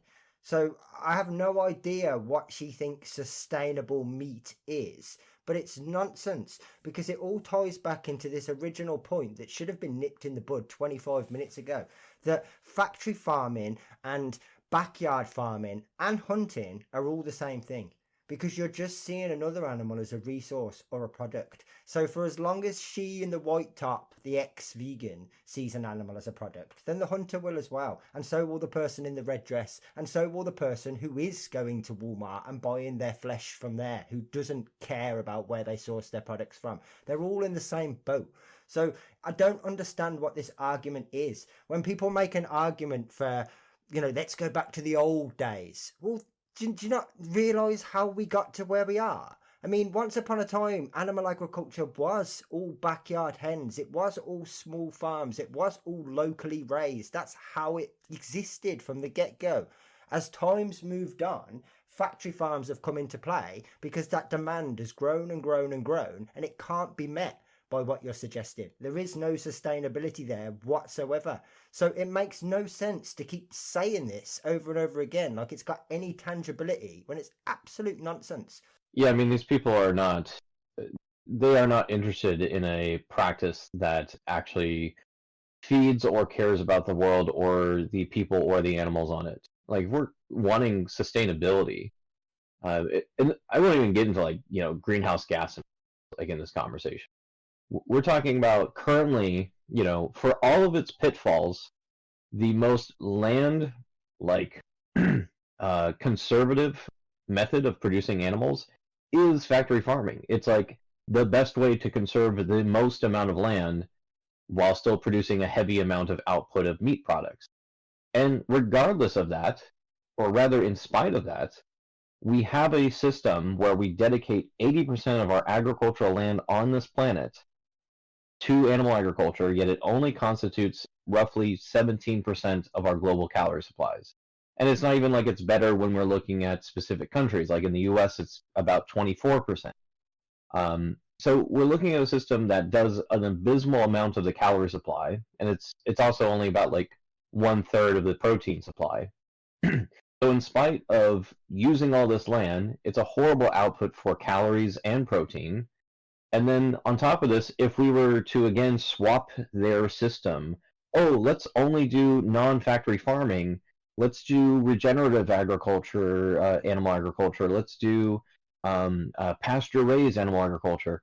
If you do that, you're going to take that 17% of the global calorie supply, and you're going to shoot it down to about 3 to 8% at best. You're talking about a system that feeds no one. It disparages everyone who is not like of a high-income country. Not only this, it's going to raise the price of meat exponentially to do something like that. So people won't be able to afford it. There'll be very little of it to begin with. So like, yeah, you either have this like, quote unquote humane animal agriculture, and it makes up this abysmal amount of the world's calories, meaning it's only for the privileged few to begin with. And second of all, it just doesn't help anyone, and only exacerbates worsening health outcomes for the people consuming them. It worsens the aspect of zoonotic diseases. Like 2 out of every 3 emerging infectious diseases come from animals from zoonotic sources, and the majority of those are from farming methods. So we're not doing anything to really help any system or anything that benefits the majority of humans. Just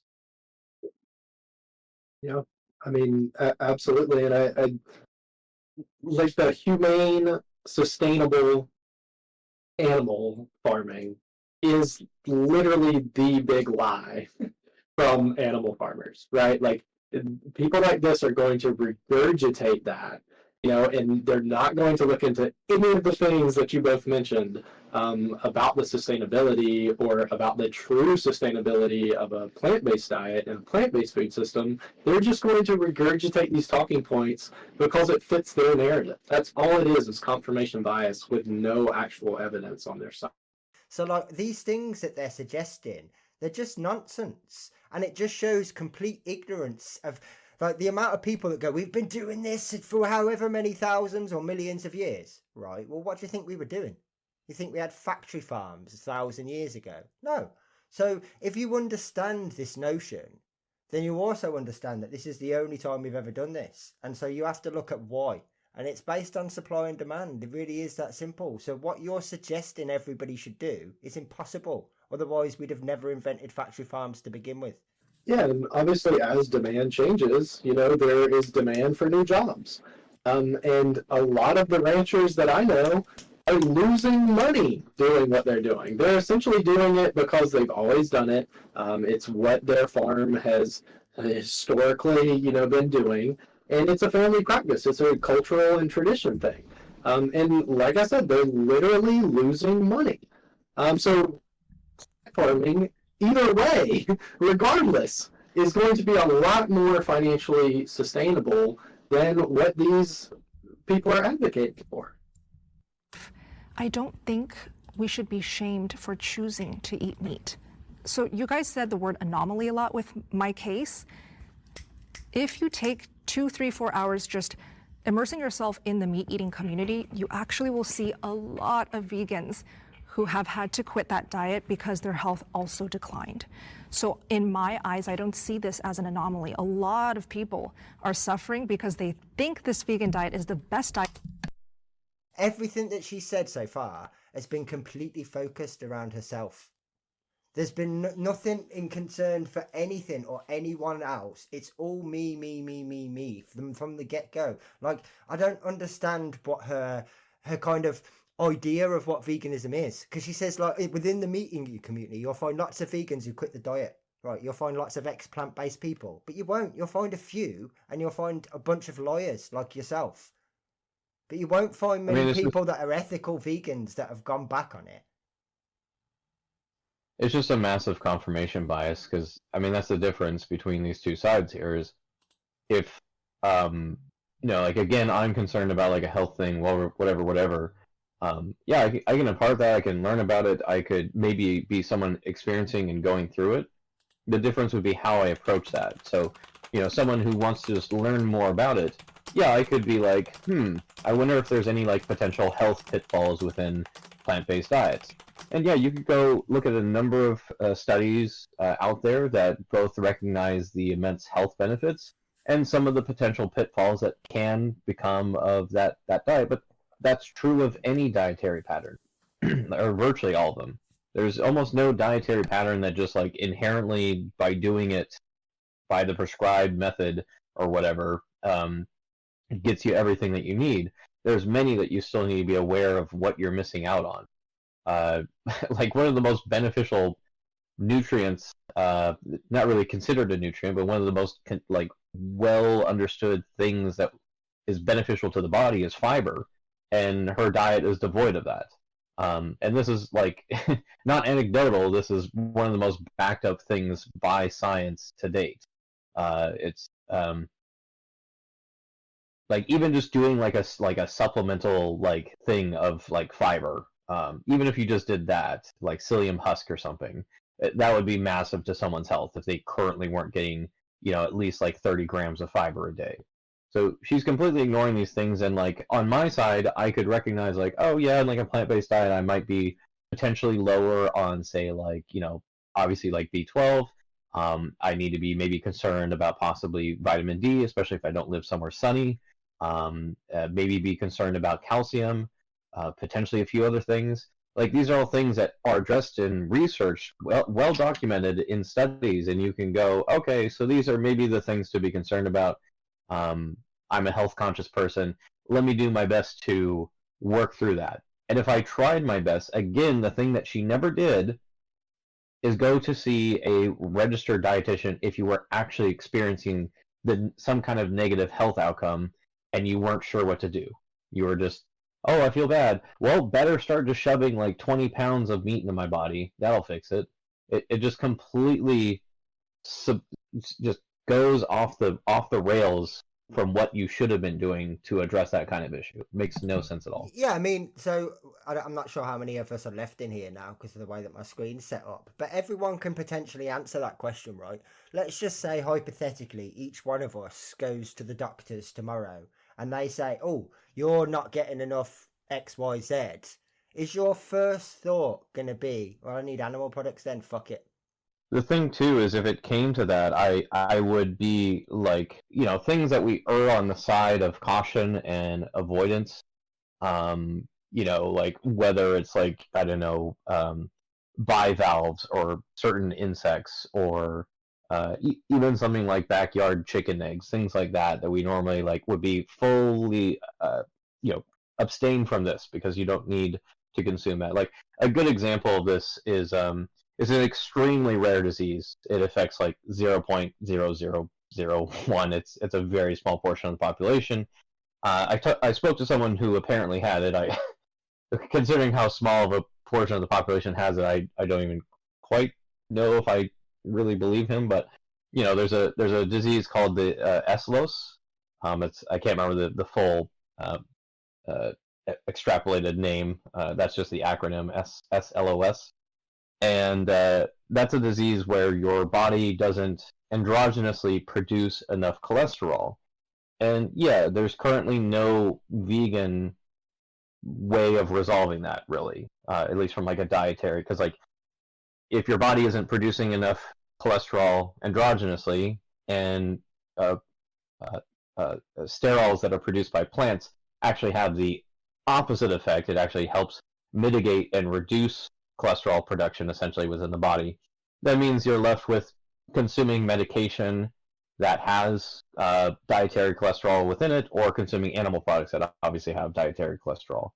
So a person in that situation, when I asked him about this, like, okay, so you have this disease and you want to assess what you need to do to basically be vegan, because like you're trying to, the vegan definition again is not a stark stance that says you can never do this. It's about as far as practicable and possible.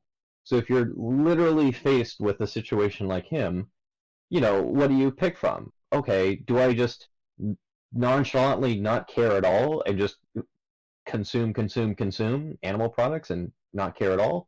Or do I maybe go speak with a registered dietitian and go, hey, I have SLS disease. I want to know what is like the minimum amount of animal products that would be required for me to be healthy and fine. Please help me address this. And they can walk through that with you and figure it out. And then now by the time you go through it, you're good to go. Like, you know that this is the minimum amount of harm and impact that you may need to do in order to survive, rather than not focusing on it at all and just nonchalantly consuming animal products without a care. That's like the difference between someone who would be vegan dealing with a disease like that versus someone who is non-vegan. The non-vegan doesn't care. The vegan would actually account for that and try their very best to still minimize and reduce as much as they practically and possibly could. Yeah, it's never been a worry or a thought for me to think about, like, if my health is declining in some way, like, I need to eat animal-derived products, because I know the science. I know that a plant-based diet is better for overall health, and I know that I don't need meat and dairy and eggs to be healthy. And I do take vitamins, and there's nothing wrong with that, because every American should take vitamins. So I just can't imagine like going, I need to eat meat. Like, no, you just need to eat more calories, probably. Like, people don't understand they need to replace their calories. You can't just eat raw fruits and vegetables. Well, I mean, 90% of all B12 supplements produced on this planet are fed to livestock anyway, so if you're someone who's quote-unquote worried about supplements or whatever, then be worried about animal agriculture. All you're doing is consuming that B12 secondhand instead of just consuming it directly. Like, the soil on this planet is just, it's devoid of B12. Very commonplace. Like, it just doesn't have a lot of it. And the animals that do produce B12 androgynously, so animals like horses and cows and other ruminants, things like this, they do produce some B12 androgynously, but they have to consume cobalt, which is usually in the soil and then will grow into the plants around there or whatever. But cobalt is also depleted in the soil, especially like in places like Australia. So they're supplementing cobalt. So no matter how you approach it, somebody's getting supplemented to ensure there's like an adequate amount of B12 happening. Also, I did want to bring up that she brought up that she doesn't want to be shamed. To my knowledge, no one here was shaming her. I think she's just projecting the guilt and shame that she still does feel, because deep down I feel like she kind of knows it's wrong if she's, bringing that up. Yeah, and if she was ever an ethical vegan, then she would be acknowledging that it was still the wrong thing to do, but to use her words exactly, she wasn't going to put her health at risk. She could literally come out and say, look, I think it's the right thing to do to be vegan, and I think it's wrong that animals are used for X, Y, and Z, but in my particular circumstance, I wasn't able to do it. But she's not saying that. She's saying the opposite of that. And usually when I do come across people that are, self-proclaimed anomalies and they can't live off plants, I usually ask them, so does your specific rare health condition, is it morally okay for everyone else to do it even if they don't have to? And that's usually where I address people like this quickly to see where their ethics are. Because if they say, well, yeah, if I can't, then everyone else should too, like, it doesn't make sense. Yeah, absolutely. I mean, that's it, isn't it? She should say to the people either side of her, I can't do this. I tried for, 6 years, and it made me really unhealthy, but you should definitely try it because it's wrong what's going on. Yeah, it's a very easy way to test it. Yeah, I mean, if she was vegan for 6 years, she shouldn't be taking this anti-animal stance that she is now. She also shouldn't be a full-blown carnivore, consuming only animal products. Like she did like the utmost extreme elimination diet ever possible, and in my opinion, she did it for clout.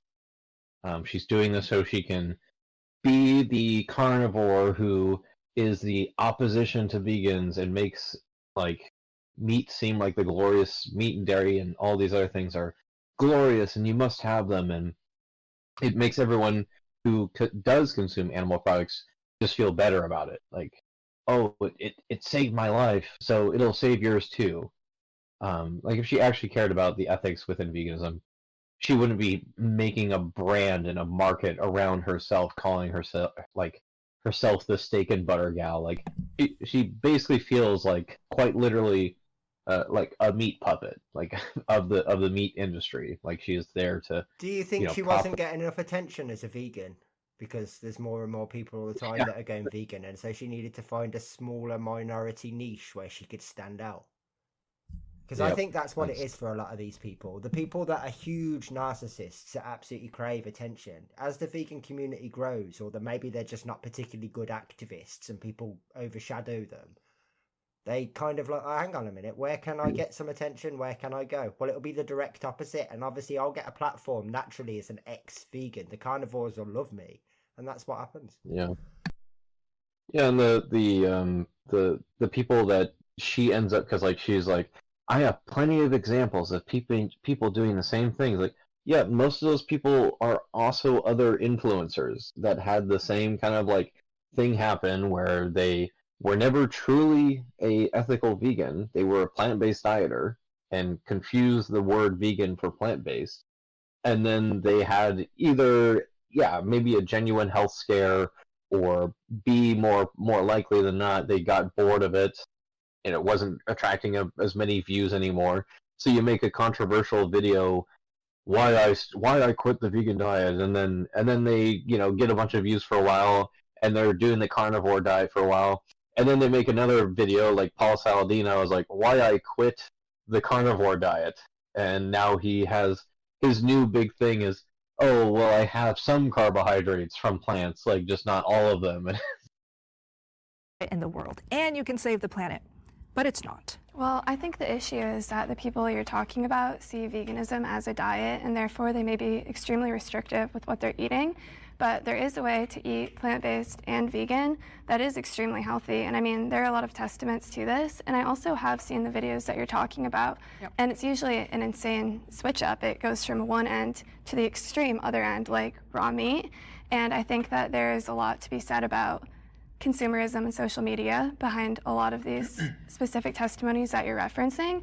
And I think that if you were to really do the research, it wouldn't come from people's stories on the internet. It comes from research articles by the National Health Institute and Harvard and other research institutes. And veganism and a plant-based diet has been shown to reduce the overall risk of mortality and a million other heart disease, cardiovascular disease. It didn't for me, so I believe you and your story, and I acknowledge your story. Referring these studies on veganism, have you read any on the other side?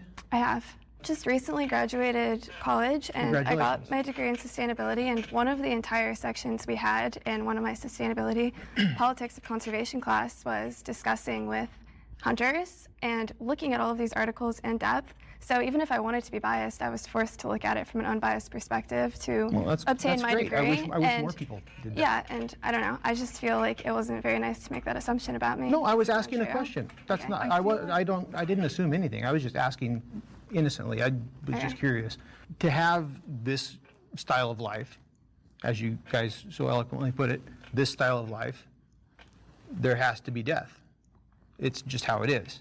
And I know that hurts your guys' feelings or whatever the case is, but it isn't, like I said earlier, it's a necessary evil I agree that there has to be death in order to support any lifestyle and any food chain, and I know there is death that goes into the crops that I buy at the grocery store, but I think that it is important to cause the least amount of death possible.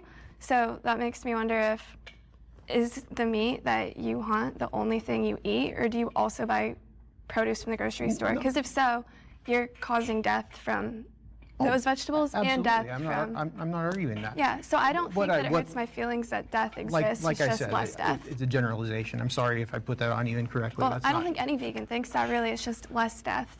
Okay, that's fair. It's not the absence of No, death. that's totally fair. I mean, I wasn't referring to like plant death, which is obviously a thing as well. But to answer your question, no, as I said before, I feed my family probably 90% stuff that I've taken in the field, or my kids or my wife.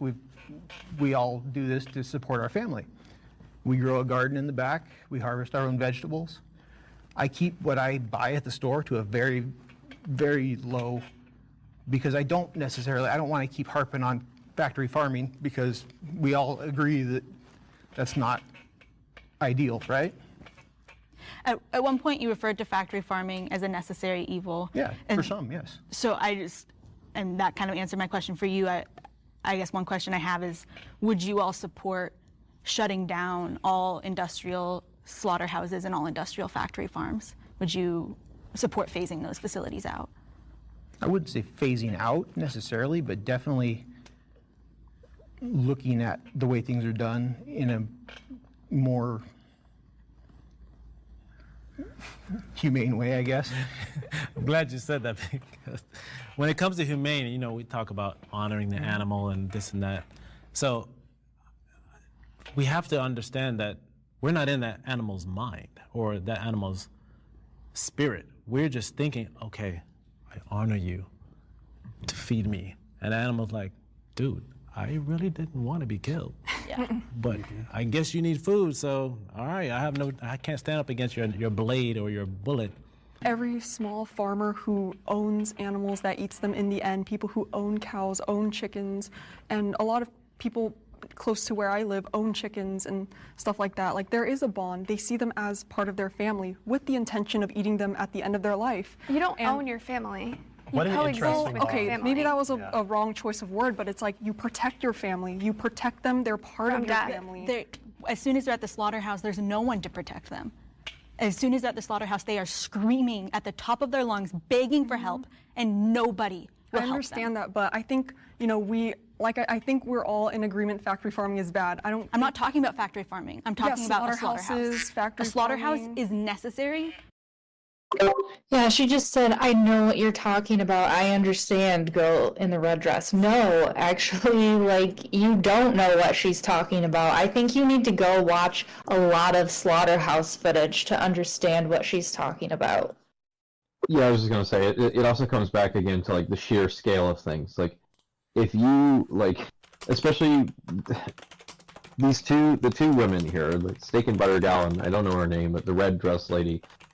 Both of these women, especially, like, their diets are comprised of, you know, meat purchased by a farm, which if they expect like the rest of the world to consume as much or similar levels of animal products to them, you need mass scale facilities to be able to even remotely come close to doing that.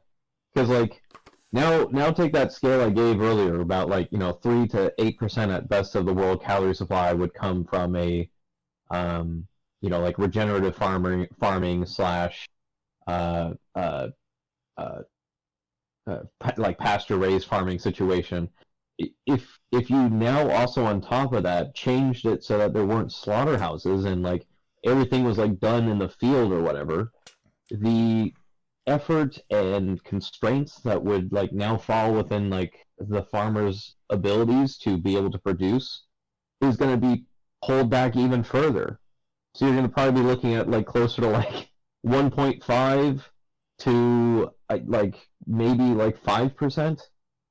But it's just abysmal. Like, they're literally grasping at straws to continue consuming animals. This method that they're talking about doesn't work at the global scale for any like true capacity, again, it would only be the privileged few who get to consume these things. Yeah, I mean, I would say also she's trying to appeal to like this emotional bond that owners have to their animals. I mean, at the capacity that everyone should have access to meat, you can't, there's no possible way to even form a kind of bond. And I would say a lot of farmers actually avoid it. They avoid naming them and they avoid these like attachments because they know they have to unalive them and pull off their skins. So. Yeah, and she also mentioned at the end of their life, and animals' lives aren't taken at the end of their life, right? You're literally eating babies. Every time you eat an animal, you're eating an infant under 2 years old, under 1 year old a lot of the times. So these animals don't get to live out their lives, even on small farms. They don't live out their lives. Yeah, that's a great point too, because that's so like again, all of these numbers, like the number I initially gave of that like 3.8 to 7.4% roughly, that was based on just swapping over just the farming practices, not when we take their lives and not how we go about it, like slaughterhouses and things like this. So if you remove slaughterhouses and you also remove the act of when we do this, so again, like, slaughtering chickens when they're 6 weeks old, slaughtering pigs when they're 6 months old, slaughtering cows when they are 18 months old, if you change this so that it moved up the ladder, so now the chickens are, double or 3 or 4 times the age of what we slaughter them at now, or, same thing for pigs or cows or whatever, all of these things affect the amount of calorie output that you can gain. And you're also increasing the amount of calorie input that you're putting into these animals because you're continuing to feed them. It also reduces the carrying capacity of that farm because you can't produce, like you have to remove an animal before you can essentially replace and fill the void of that animal. So all of these things that they're talking about, they all inevitably lead to a world in which the global calorie supply coming from such practices is so stupid. It's so low that, again, it's just literally grasping at straws so that they can continue to perpetuate this cycle of commodifying and consuming animals. It's just insane. For the type of agriculture that you are referring to, For that you think is small so great. farmers, they send their animals, most of the time, most of those small farmers send their animals to slaughterhouses, often Most, to but not all. industrial There scale is a way. slaughterhouses. So I have a question, and I really want you to answer honestly, not that I think you wouldn't, but if you raise an animal, you gave them a name, say it's a baby pig, you raise them from a baby, you give them a name, you love them, you take care of them, maybe they even, as a baby live in your house, you treat them like your dog or your cat. Could you then slit their throat, look into their eyes and slit their throat when they're 6 months old? That's how old pigs are when they reach slaughter weight. They're 6 months old. Could you slit that 6-month-old pig's throat? Yes. You could do that. I could do that. Honestly. Because I understand the cycle of life and I understand that this pig, Could you slit your dog's throat? I have invested this time into raising this pig, into developing the nutrients, into living a safe, comfortable life, and in turn, I get to be nourished and taken care of as well. So I don't see, I feel like it's almost delusional to not accept that as a reality. So do you have a dog? I don't have a dog. Whole time, she's just been romanticizing eating animal flesh so much. It's like actually verging on weird. Like the way she's just like saying, yes, I would honor them. Like, girl, what are you talking about? Killing someone is not honoring them. It's very odd how you're talking about eating animal flesh and how you're justifying it. But I work with dozens of dogs every day. I understand the relationship of dogs to humans, dogs to other animals. Yes. Well, I guess, do you imagine if you had a dog who you presumably loved, do you think that if you were just really hungry one day and you didn't have access to any other raw meat, that you could slit your dog's throat? I mean, think about the way these dogs, there's many dogs that are stray or maybe put in high kill shelters that are going to be dead just for existing. Like, why not take the dog in, like, I mean, I'm not saying I eat dogs. I don't eat dogs. No, I realize that. But, you know, like if it were this hypothetical situation, you know, giving this dog that guarantee. Why is that so laughable?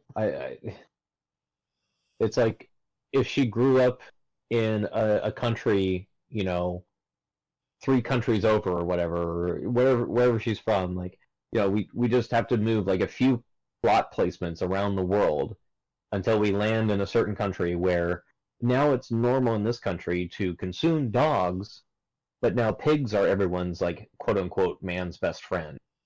Just culture based, like, this is literally why appeal to culture fallacy is a thing, why it is a fallacy. Simply pointing to your culture or like what is normative within a certain area of the world doesn't make it okay. Again, I mean, I really would like to see these people actually watch dog slaughter videos and tell me, are you thinking about the circle of life? Does the circle of life, the food chain matter right now? Like, that this is happening? Because that's why the justification is so fallacious, because it can excuse some really terrible things. There's Absolutely. And, oh, sorry to cut you off, Keith. Absolutely. Lydia, like, that made me think of how even just, you know, a year or so ago, like, when I would think of dogs or cats being slaughtered and being at these wet markets, for instance, I realized I was picturing them differently in my head to what I, like, you know, picture cats and dogs who would be companion animals. Like, and then I had to, like, realize for some reason, no, these are the same exact cats and dogs that are in our homes with us. And it even kind of took, like, seeing some wet market footage of, like, cats in a small rusty cage, and they looked just like my cat and the cats my friends have. And I'm honestly getting emotional about it right now because that was just like, that image will always be burned in my mind, like of cats who we have in our homes with us, like, are in these tiny rusty cages and people slaughter them. Yeah, and I mean, just very quickly for, I suppose, any sort of vegans that are watching this later on YouTube or whatever, use this as a perfect example also, this video so far, of why if we don't talk about animal rights, if we don't focus on the fundamental wrong, all of these conversations come up, all of these different things come up, whereas it all could have been nipped in the bud really, really quickly by just explaining the position fundamentally, rather than sort of like pandering to their particular niches all the time. And this is something like we all should learn to be better at, because it would reduce all this fucking monotony of going on and on about all these different subjects if you just explained what the position was at the very beginning. And this is our stance, this is what we believe in, this is what we're for, this is what we're against. It's not this, it's not that, it's not this, it's this. And we just literally laid it out like that. And then every single time that they brought up this particular thing, like, oh, well, we do this sustainably, or we do it small, it doesn't matter. The fundamental wrong is that rights are being violated. You cannot avoid that. No matter what you say next is not avoiding rights violations. So let's just keep bringing it back to the point all the time. And these people haven't got anywhere to run. Whereas sadly, when the non-vegans watch stuff like this, they haven't got the same mindset as us. So they think that the lady in the red dress, or the lady to the left of her, right of her, or the other two guys, they think they're making valid points right now. They think that they're crushing veganism with this shit. And they're not. But it's the way it's perceived. And so, like, yeah, we've all got like a job that we can improve there. And it's just, it makes it much simpler to just focus on that than to get caught up in all these different sort of like minefields of paths. Because then you're expected to learn 50 different subjects when you don't need to. It's much more simple to just stick to the basics. Guarantee of being fed, guarantee of safety, guarantee of being loved and taken care of. You know, like, if that is exactly how it comes down to, I have no other thing to eat, possibly nothing at all, then yes, like, I would have to eat the dog. I have no choice. You know, the majority of people wouldn't do that. I understand that. I am my family has come from a country where they do eat dogs, so I've seen this happen. And if they're not eating the dogs are just stray. The way Asian cultures view pets is very different from here in the Western civilization. People who own pets here, like a lot of countries in Asia are like, why do people even do that? But people eat dogs there, and it's the unfortunate, harsh reality. And I understand that people do eat dogs, and I also understand that most people in the United States think that that's wrong. I don't personally see any moral difference between eating a dog and eating a pig, or eating a dog and eating a chicken or a fish. I think it is morally equivalent, and I think that it's wrong for us here in the United States to judge people in other countries who eat dogs while we're eating pigs and chickens.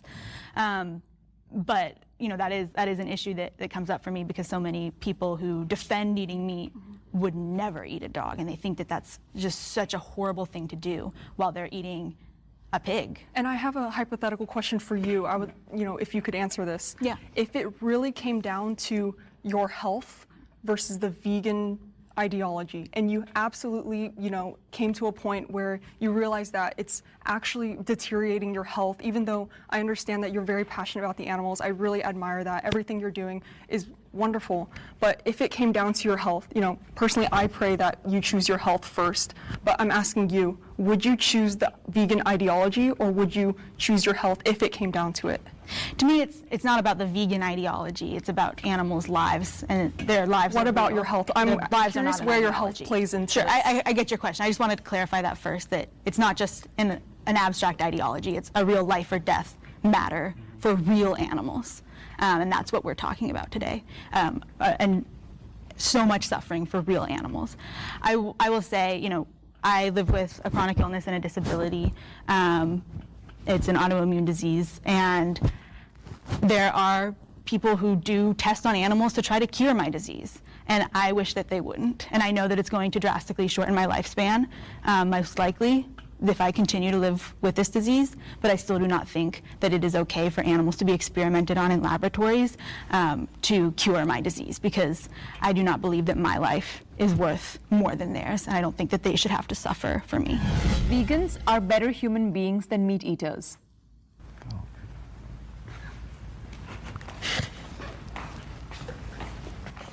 I think what this comes down to is what we define as a good human being. At the end of the day, I don't see, for instance, trapping animals, killing animals, using animals for our own human gain as a kind, good, and just thing to do.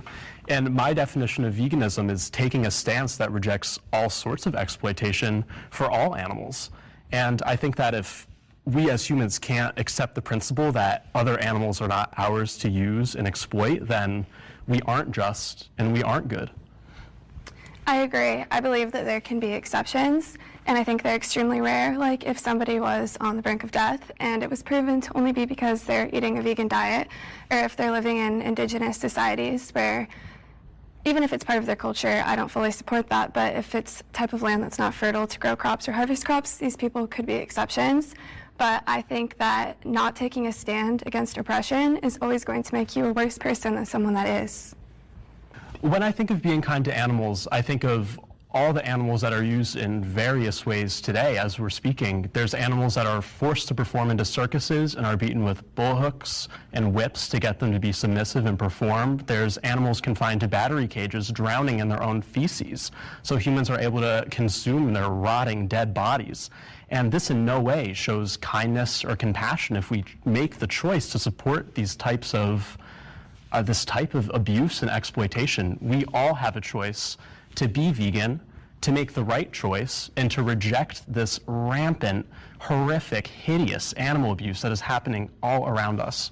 I don't think that being a vegan just makes you a good person because you care about animals. I think that a vegan is, you can not care at all about animals, but you reject oppression.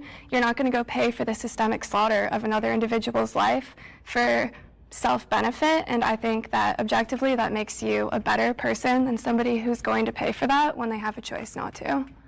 All right, can the disagreeer step forward?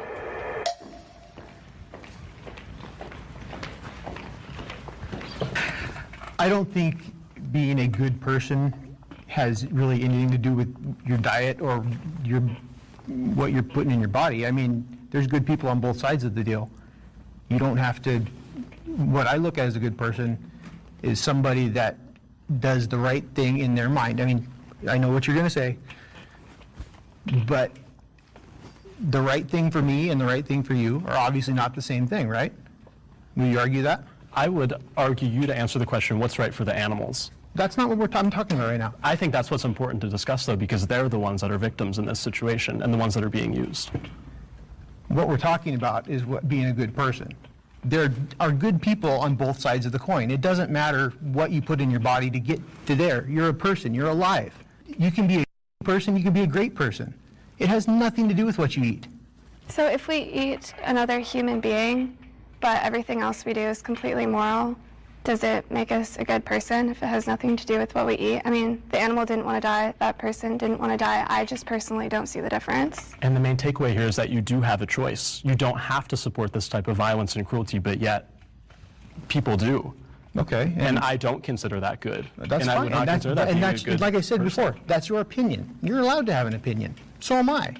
And me sitting here, I'm not forcing my opinion on you. I really don't care what you think about me. I don't care what you think about what I do.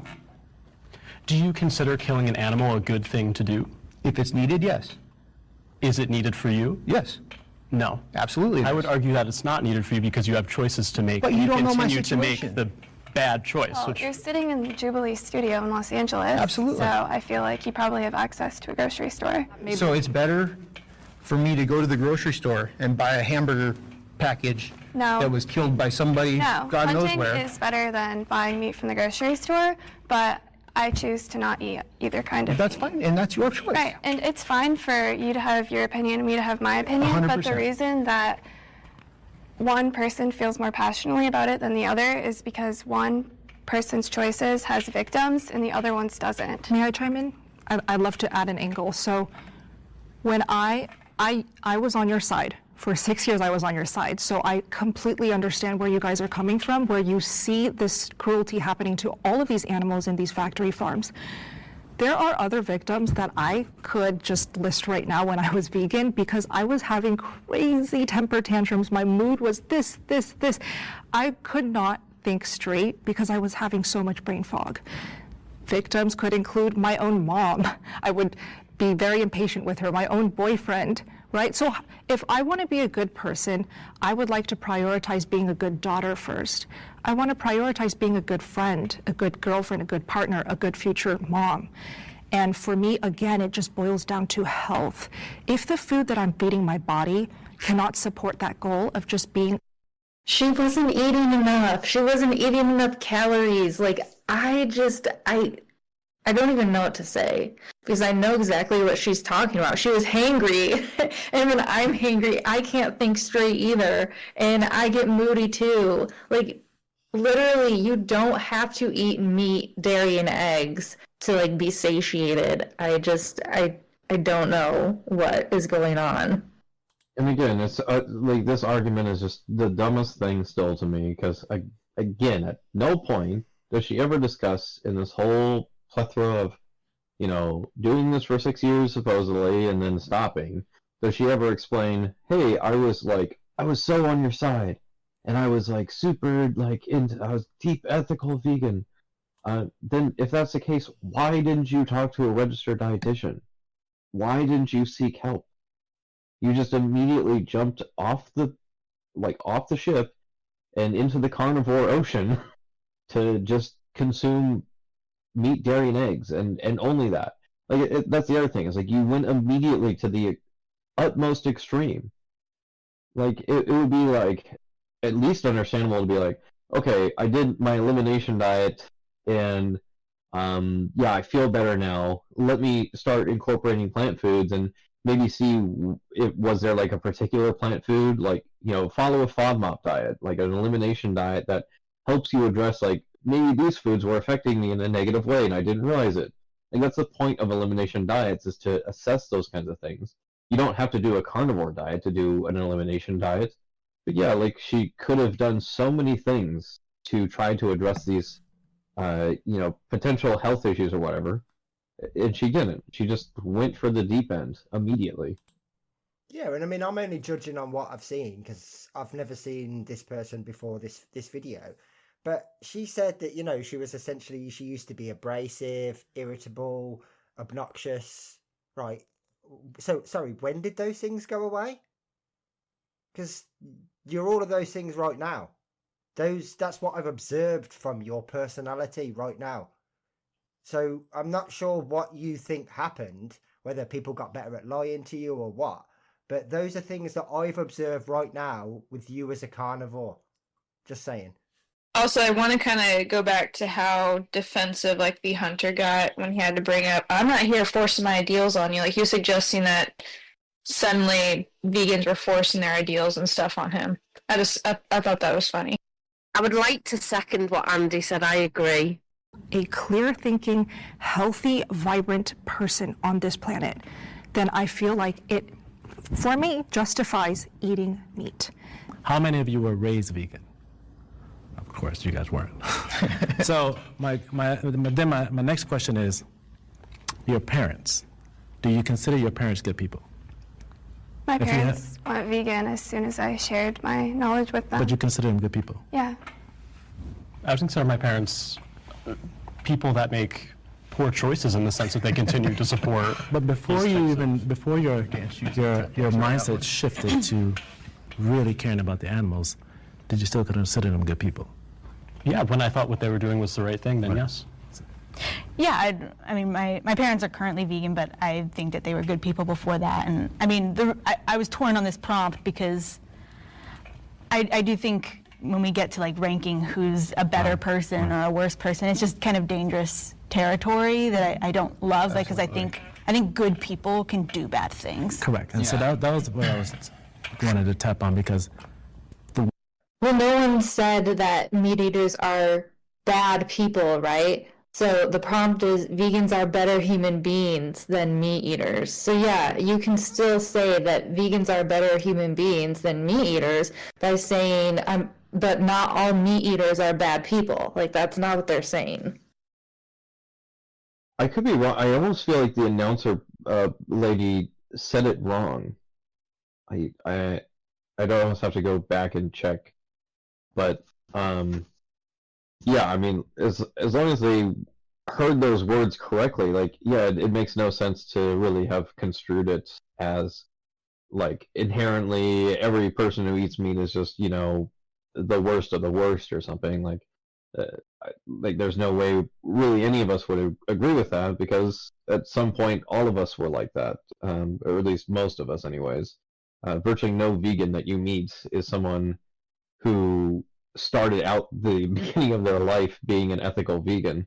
Most of us, you know, later in our life, usually in like our 20s or something, made some kind of initial connection, and then later an ethical connection, or just an ethical connection right away.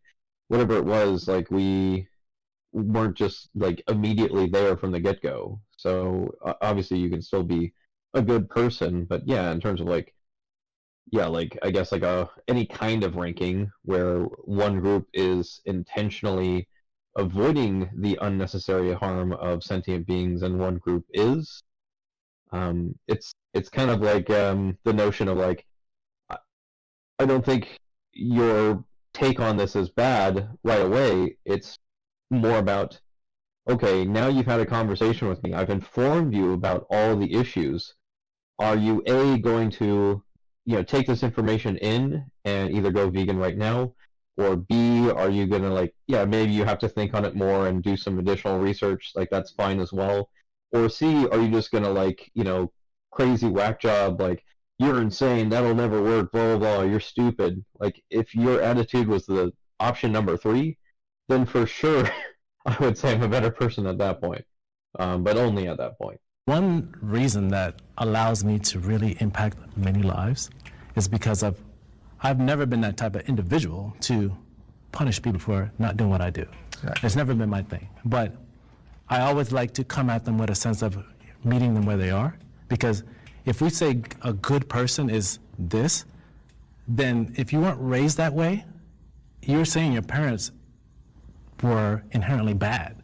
they were bad because they were eating meat, and then they didn't know about it until later on. Because even my mom was a vegetarian vegan. So if she wasn't, I wouldn't consider her a bad person, because I have plenty of my family who are like that. They see me as this anomaly, like, I don't know how you do it, but you look good. You're definitely getting your protein. But I'm not gonna say, you know what, because you out there are eating and killing the animals, I don't like you. But they're family. So I would have sat down because I would say that vegans are better human beings than meat eaters if we're going to rank. But the only reason I would have stayed standing is because I could make the argument that most people who are eating meat, eggs, and dairy don't truly, I guess, understand the atrocities that these animals go through, and they have been conditioned so much that they don't even think of it that way. They don't think that, we're taking someone's life from them and they want to live just as much as we do. So yeah, I can see it that way. I'm not really sure why he's defending like meat eaters so much, but if they know what goes on, if they've seen the slaughterhouse footage and the factory farm footage, and they understand that we shouldn't be exploiting animals, and they still continue to eat them, then yeah, I mean, you're not a great person, but I think a lot of people truly don't understand and haven't thought of it that way. Yeah, although, I mean, sadly, nobody so far has actually pointed out what veganism means and what it entails. Because if they had, and they explained that essentially it was a social justice movement, the argument by one of them could have been that by going and sitting down, you're still showing an element of supremacy. By you thinking that you're better than everyone else, you're still displaying an element of supremacy, like you're still making a division, whereas actually in truth what you're doing is making better choices based on information that you've actually received. And until everyone's had that information, it's not fair to necessarily even say that you're making better choices, because they might not even know that they exist. So like, yeah, it's an awkward position, but obviously because they haven't explained what veganism is and entails, no one on the other side has even thought of that, I'm imagining, because it wouldn't make sense. Yeah, that's a good example too of like kind of like the nuances of things. Like I wasn't, even in the moment thinking of it in that light, but like, yeah, you're correct. It's not really like I'm a better person than you or anything like that. It's more of this particular scenario and area within my life I'm making a particular judgment on, or choice within. Like, yeah, I like that is a better choice, a better judgment that I'm discerning, I would say. And you would have to provide very substantial evidence to me as to why it's not. So still make an example and allow them to consider their choices, because that has happened. Kind of what you said, which is also, I guess, my issue with the prompt kind of zoomed out, is this idea of, comparing each other's morality, because it's like, yes, you may not consume, an animal product, but there are choices that each person makes that does contribute to a larger systemic issue that is inherently immoral. Last time you bought a phone, oh, that was mined for minerals from the Congo. Last time you bought gold jewelry, oh, that's from the genocide in Sudan. And just with our taxes, as regard to Palestine. So there are things that we do that we have to exist in the framework of the system that it is, that we are currently in, that we can all start to measure up morality. Yeah, I mean, I am against colonialism and I'm against capitalism. This is literally what I got my degree in, and I think there are a lot of changes that everybody could make in their daily life to make them a better person. And I think that some of those changes we can't make right now because the system is oppressing us in a way that disables our free choice. But I just think that if somebody has the same ability to make choices as me and they're choosing to buy a slaughtered animal's corpse, there's nothing good about that. And I fail to see how that doesn't make you a worse person than someone who's not doing that. I can see myself switch to the other side.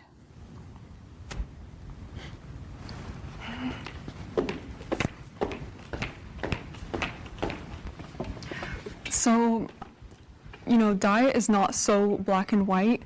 I think like when it comes to what you're eating, it's really about the quality of what you're eating and the intention behind why you're eating it, right? So I'm just gonna paint two extreme examples.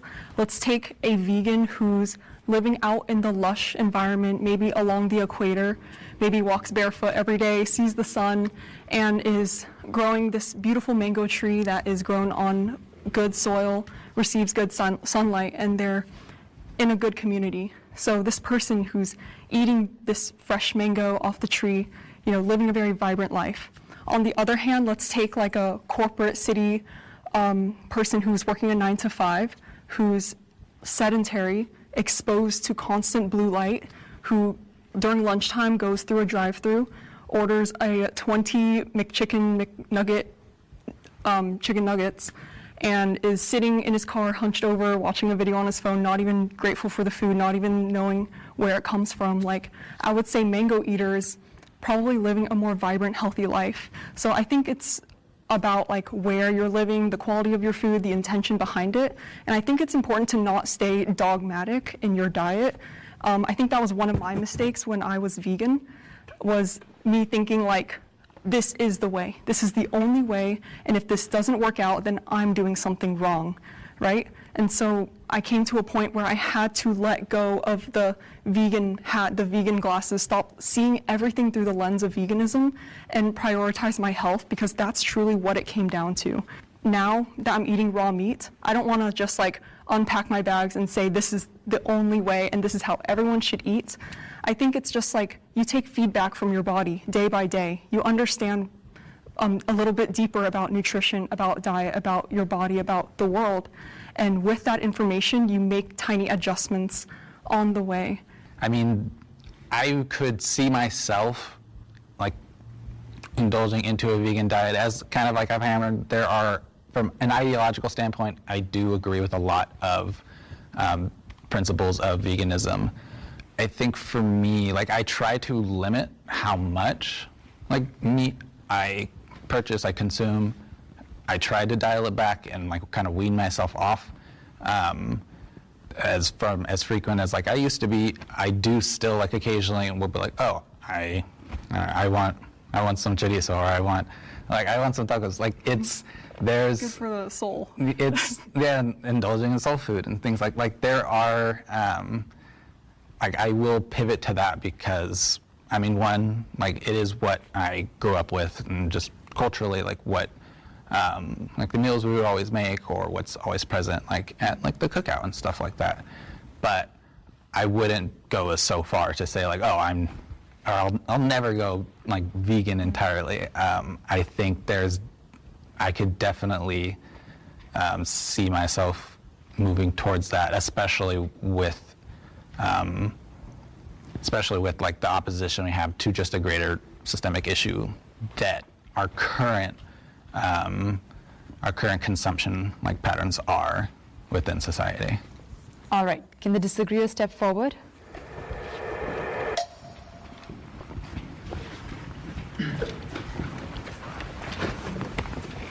Personally, I can't imagine myself ever eating an animal, and I think, yeah, it's just hard for me to imagine. I've dedicated so much of my life now to rescuing animals, and some of my closest friends are non-human animals, and I just couldn't disconnect myself from that to actually engage in eating an animal's dead body. It's just completely unimaginable to me.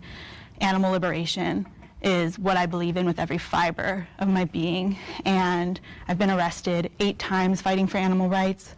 I've investigated factory farms and slaughterhouses across the country. This is my life, and I'm going to continue fighting for animal liberation until the day I die. I think for me, it took me getting to the point in my health where it was debilitating. And I bring this up because a lot of people who eat meat again after going vegan, they will never go back to vegan because it just doesn't help their health.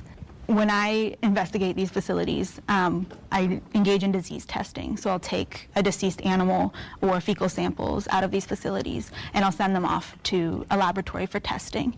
And over again, we find they are filled with dangerous bacteria and diseases that are zoonotic and can spread to humans, and are especially putting my life at risk as someone who's immunocompromised, and putting other chronically ill people's lives at risk. And obviously, you know, there's a lot of scientific evidence that dairy and other animal products cause autoimmune disease. Yes, studies may say one thing, but do they really say it caused it, right? So let's not make these blanket statements. You love talking about black and white. It really is not black and white. Just because I'm now only eating meat doesn't mean everybody else has to. Don't make that assumption. Sure, and I hear that, but what is black and white is an animal's life, or them losing their life. That is black and white. It's not black and white to me, because if it is at the expense of my health and my mental health, that's where it does become gray for me. It is a hard pill to swallow, I get, because you guys dedicate your lives to this. But for me, I saw clearly when my health deteriorated, and you cannot discredit all the people who also felt the same. My entire life, I was not vegan. I was not vegetarian my entire life. I ate animal products, and I came to the conscious decision that it is in my power to not eat animal products or animal flesh, like most people have the ability to choose, and I stopped, and I realized that's wrong, and I would never, ever go back to harming any animal when there's no need for me to do so. Does it take effort to make a conscious choice when society's default is to eat these animal products that are being massively promoted by these large industries? Sure, it can be difficult, but is it worthwhile, and does it meaningfully impact the lives of animals who are suffering every single day? Absolutely, and I think that's what's important to remember. Yeah. There are also some vegans who would choose an animal's life over their own health. I've never been put in that situation, so I can't honestly tell you what my decision would be, but there are people who believe if they were on a deserted island with just a pig, they would let themselves die because they don't think it's their right to take any other being's life. So, I mean, in terms of health, if my health was deteriorating, I'm inclined to believe that I would let it deteriorate rather than eat animals. You would let yourself deteriorate. That's what I believe I would do right now. When I was in this situation, I can't answer honestly because I've never been in this situation, but when the prompt asks if I could ever imagine myself eating animals, that's the reason I answered no, because I imagine myself letting myself die before I ate an animal. That's okay. That's where we felt like a sink in my gut, because it's like you really don't value your life enough. No, because to I'm not a choose your human life. supremacist. But it's your life. This is like your There's no like need. you don't value yourself. You don't value your health. I love myself. I value my life But you greatly, wouldn't but not take at the care of expense of yourself. somebody else's. The vegan diet, I feel like it's reasonable to consider it an ideology. It's reasonable to consider it like, a belief, but to consider it healthy is a different topic. To consider it like a healthier diet, the healthy way. Well, I'm not I in feel it like for that's health or just the kind of diet. I'm in it for dangerous to animal liberation. promote. I keep saying this. Like you'd say you would choose an animal's life over your own health, over your own life. Like that is self-harm to me. That is oppressing yourself. Yeah. Is it Like, it's self-harm? you're selling your soul, If, as we've seen in genocides and holocausts throughout history, mothers choose to protect their offspring before they save their own life, what is the difference here? Just that one speaks a different language than you? Is that a form because of this self-harm? animal would eat you, would kill you. My dog's never. I just want to very quickly point out that less than 5 minutes ago, this person in the red dress, who's obviously not an attention seeker by any means, said that she would change her mind. And now she's back on the absolutely not. This is so important. I would never, ever consider this. So, if you weren't sure whether she was an attention seeker and just wanted that extra bit of screen time, there was your confirmation. I mean, it's what she's not understanding. Like, I don't know if, again, like her, I couldn't make a decision as to what I would actually do in that given situation of I'm literally deteriorating to the point I'm going to pass away doing this or whatever. I mean, this is obviously an insane hypothetical that wouldn't be the case, but if it was, why she's holding it, maybe these are kind of the words that she's maybe looking for is just, would you really go and take the life of another human being so that you can keep living? Like that, we don't have any medical treatments, right, that we provide to people, where it's like if you're dying, like let's say we don't have organ, like if a human passes away, their organs just are completely devoid and they don't work anymore. So the only way to get like a replacement organ is from a live human. So in a scenario like that, do you think we would ever have organ donations be a thing? We wouldn't ever take from or take the life of a human to save another human, especially without consent. Like you could maybe exhibit a situation where like the other human is maybe like, I don't know, like, 90 years old and like they're close to passing away anyways, and they're just like, I'd rather give my heart to my grandson who really needs it. I'm going to pass away soon. Like that's like, yeah, meritable and whatever. Like, at that point he's making that decision consciously, and that's fine. But we wouldn't ever just like start farming humans to save other humans' lives. That would be insane. And that's what she's, I think, trying to get at here with her explanation. Maybe she will explain this in a few moments. I don't know, but just wanted to add it in here just in case. Gonna eat me. A fox is never gonna eat me. A cow's never gonna eat me. A pig's never gonna eat me. Well, I there had a are pig animals live in that my would. house for 12 years. He never ate me. I mean, I would choose him over myself. There's definitely animals that would eat you. Yes, there are, You know, but like- this isn't the scenario we're talking about. I just believe that our health is a priority, and that if you're subtracting your health for another animal to live so that they could be eaten by another animal, I just feel like she's not even the person that's claiming to have been plant-based for X amount of time. So she's not even tried an alternative, and she's talking about how it's too risky for her. Like, bear in mind again, just to remember, this is the person that chose just a few minutes ago to say she would potentially change sides. Well, what's stopping you?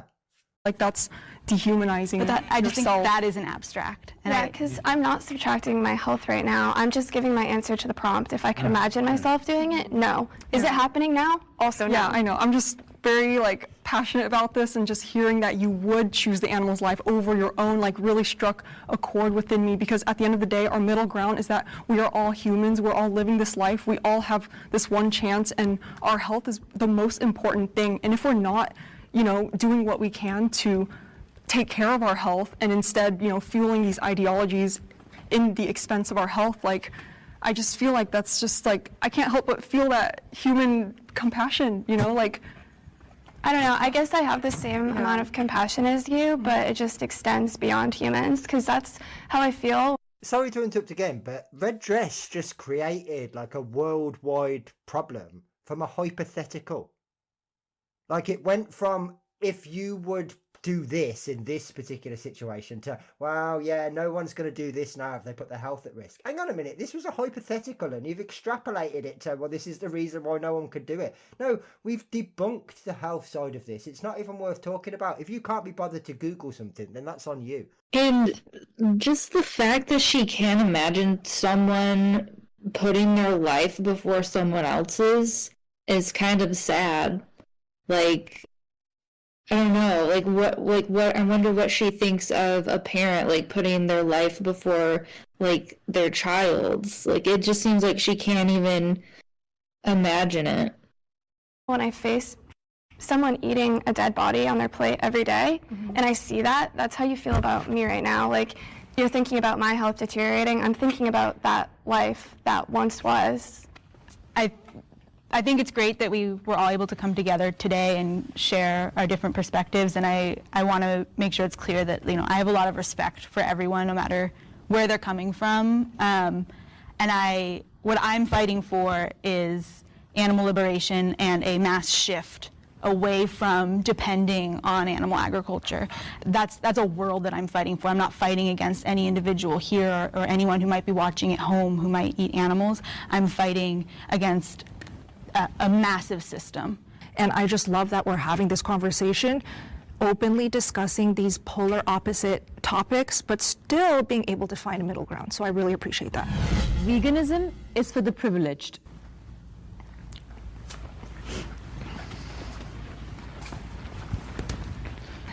I personally believe a vegan diet, if you actually want to thrive and be healthy on this lifestyle, it's not cheap. It is not the most affordable diet at all, and I will tell you, being a carnivore, eating only meat, eating only animal foods, my grocery bill is less than when I was shopping for vegan. So I recognize... We have research and studies on this exact topic. There was a study, I believe, out of Oxford, where they went to review 150 different countries, and they reviewed nutritionally adequate plant-based diets and looked at how they stack up against other dietary patterns price-wise, and they were on average 10 to 30% cheaper. And then looking at specific countries, in the UK, it can be up to like 35% cheaper, I believe. In the US, a whole food plant-based diet was 19% cheaper. So yeah, like you can make these diets more expensive by including more processed mock meats. So yeah, you can make it more expensive. Just like how I could be on a, carnivore diet, eating A1 Wagyu beef all the time, that would make it more expensive. Or I could, pick out the cheapest cutlets of chicken at the store, and that would make it cheaper. That's the whole point. Like when we rank up, like for like say like protein options, especially because for most people they're not carnivores, they're just on a standard omnivorous diet. So we're mostly talking about replacing protein, and in terms of the cost per gram of protein, virtually all protein sources are somewhere within the range of, unless we get into like the ultra expensive ones, but especially looking at like whole food plant-based options or minimally processed plant options like tofu and tempeh and seitan, these things are like in the realm of being like 2 to 7 cents per gram of protein, which is about the same when we were looking at like cheaper cuts of chicken and beef and stuff. So price-wise, it's not more expensive. It's about the same, if not cheaper. Yeah, and I mean, quite often, because obviously I'm more than happy to concede that in the UK, for example, if you live on Beyond Burgers or other sort of like branded products, then yeah, of course it's going to be expensive. But if you compare it to like a Whole Foods plant-based diet, then no, I don't care even if you're buying like the lowest value animal products, it would still always be cheaper to be on a whole food plant-based diet. And like, we've also got to remember that the only reason that these mock meats and other products exist is for people to kind of make that transition for ease, for sensory issues, for that kind of stuff. It's not like once upon a time Donald Watson and co. were sat around a table eating them. Like the original vegan diet, if you want to label it as that, was always a whole foods plant-based diet. There was no mock meats or any of this stuff. For a long time, there wasn't even a dairy replacement. They just made do. These are all kind of like luxuries that we have now, and they're used against us as like, oh, these are reasons why we can't afford it. We don't need to buy any of those products. Is that to eat only plants and only fruits and only grains and all of these starches, the grocery bills add up. So that's why I do believe that you do have to be quite privileged, especially if you want to feed your family as well, to be able to afford a vegan diet and also thrive on it. There is like an accessibility discussion just from socioeconomics of affordability, as we kind of talked about before, food deserts as well. Like there are these realities and nuances to it that should be acknowledged, and I personally am not too familiar with typical cost of having a vegan diet. I've always had meat in some aspect within my diet. That is, what we grew up with, and it was often the cheaper option. And as I buy my groceries now as an adult, it's definitely what I go to in terms of like, calorie and nutrients per dollar kind of thing in my head. I do acknowledge that I do have a lot of ignorance towards like the nutrition aspect of it, of a vegan diet. I've never had those like resources or taken the time, I guess I should say, to access those resources. All right, can the disagree step forward? I want to start off by saying that a vegan diet and a plant-based diet is vastly cheaper than one that relies on animal flesh and secretions. Pasta, beans, potatoes, bread, lettuce. All of these items are usually very affordable and staples in most of our diets, I would assume. The real privilege that comes into play with this prompt is the fact that some people think they are privileged enough to take another's life when they have other options available to them. I'm not sure that's the definition of privilege she's talking about. I would say in this situation, when we're talking about privilege as a whole and being privileged enough, quote unquote, to have a vegan diet, the real privilege we should be talking about in this group discussion is the privilege people feel that they're able to and entitled to buy animal products from these animals that have suffered. Really, really well said. Yeah, absolutely. Like, you could even use a kind of loose definition of veganism is that we've given up our privilege. So to say that it's for the privileged is completely contradictory to that, because the reason that we don't see others as commodities or products, or even that it's okay to oppress other humans for whatever reason, is because we've given up that privilege. We've kind of challenged that speciesism within us that made us think that we had a right to do those things, or we had a benefit from doing those things, and so it outweighed whatever the negatives were. It's that privilege and that supremacy that we have given up. When it comes to being privileged, the opposite thing is being oppressed, right? So access to high quality nutrient dense food is used as a tool of oppression. So I'm Vietnamese and my parents are immigrants from Vietnam. They lived there throughout the height of the war. And so living in a third world country, especially during a tough time, meant that good food was rare. Sorry to interrupt all over again, but like the irony of this and the lack of awareness, like, yeah, the third world countries that go without because the Western world are selfish. They're people like you who are saying, hey, I want to consume these products. They need to be fed. We can't raise those resources here, or maybe they're more expensive to do so. And so we import them from one of those countries that you're talking about. Literally, the very reason that they go without is because of your privilege. And I guess I would challenge her here and ask her if she actually thought that the animals that she's consuming are being oppressed for her to be able to consume them, because she's talking about oppression, but she's not acknowledging the victims of her own choices. Correct. Meat was a luxury.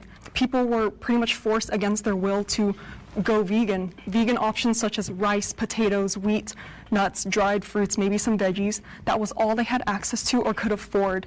And you see this throughout history. In many other countries during times of war, what happens? There's heavy food rationing. Heavy food rations specifically on the nutrient-dense foods such as meat, eggs, and dairy, because these foods are reserved for the people on the front lines, for the people who have the resources or the connections to get them. And then for everyone else, us ordinary citizens, us peasants, we're forced to eat the cheap fillers, the corn, the soy, the rice, the wheat, the potatoes, the fruits and veggies.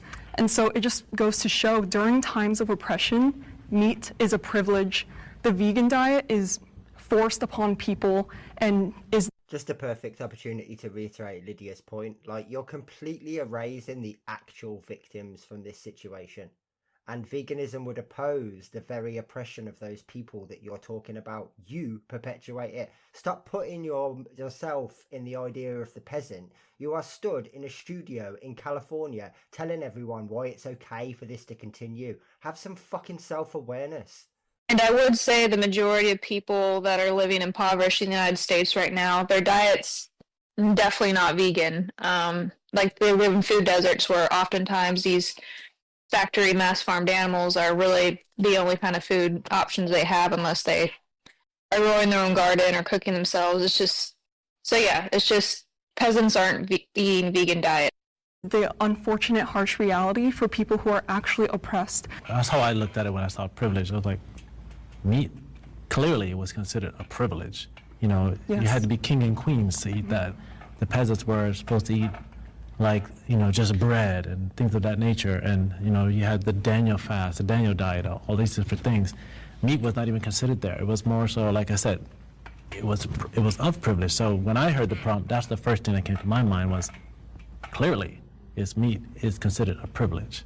First of all, vegan diet to the average American citizen isn't more expensive. I literally live in a trailer with 3 dogs. I am on EBT food stamps, and I eat 140 grams of protein a day. I track everything I eat, and I would say I spend less than $8 a day on my groceries.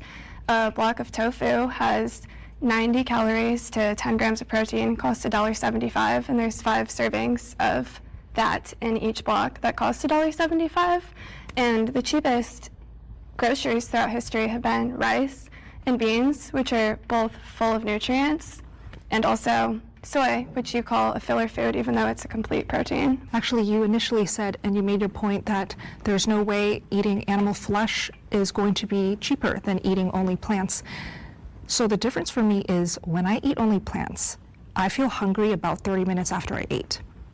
When I eat only meat, I feel hungry same time next day. So in my head, when I do the math, I'm actually spending less actual dollars on my grocery bills because I need less food, because meat is so nutrient dense. And I will confirm that, yes, my vegan diet grocery bills were cheaper than now my carnivore diet grocery bills. And that's exactly what's happening there. That's why. That isn't true for everybody. I mean, I get 13,000 steps a day, and I'm Yeah, I mean, part of that not being true is like we literally have something called the satiety index that shows us like which foods are the most likely to make a person feel satiated and not feel like they need to eat more food, which usually is foods that are higher in either carbohydrates or fiber. There are animal foods that can be high in the satiety index, but it's not like the satiety index, the upper echelon of it, is devoid of plant foods, like things like potatoes, oatmeal, pasta, especially like whole grain pasta, apples, oranges, even something that is very low calorie, like popcorn, is extremely satiating. Like you can eat an entire like giant thing of popcorn, and as long as it's not like covered in butter and oil, you will not gain a lot of calories from doing that, but be extremely satiated because your stomach will be kind of basically filled to the brim doing that. So there's all kinds of ways to be satiated. This is, again, another case of she has the weirdest digestive system ever conceived, or she's just straight up lying. I'm probably going to go with the latter half. weightlifter. I'm in the gym for 1 to 2 hours every single day, and I'm not hungry after I eat. I mean, I eat nutritious protein-packed options like tempeh, seitan, and tofu that leave me feeling full. And there is a poor way to eat a vegan diet that doesn't leave you feeling full, and I believe that might be what you were experiencing if you had that. I ate a Whole Foods plant-based diet. That's not necessarily healthy, though. I don't think that Whole Foods plant-based is So you're saying baseline eating great. seitan and what else? What's the other process? Do you know what seitan is made out of? I do know what it is. It has a It's very long fermented ingredients beans. list. And tofu is healthy for you? Yeah, Oh, it's there's processed so many soybeans. GMOs. It's not good for you. That's not true. Tofu is a staple in plenty of Asian cultures that's been around I'm for Asian. thousands of years. It's not good for your health. Organic tofu is good. I did want to say if she doesn't even know what seitan and these other foods are, I just really feel like she had an eating disorder of some kind, just based on everything she's provided so far. Now going into like ingredients lists and obsessing over like how long the ingredients lists are. Well, yeah, but I mean, seitan's ingredients list is like what, 2-3 things? It's vital wheat gluten and then whatever like fillers for like taste that you want to add to it. Yeah, But like, the come fact on. that the fact that she is especially too like on top of this, because like that a lot of them were like talking about culture and how important that is, blah blah blah, and like she along with the red dress person, I believe they both said they are of Asian descent.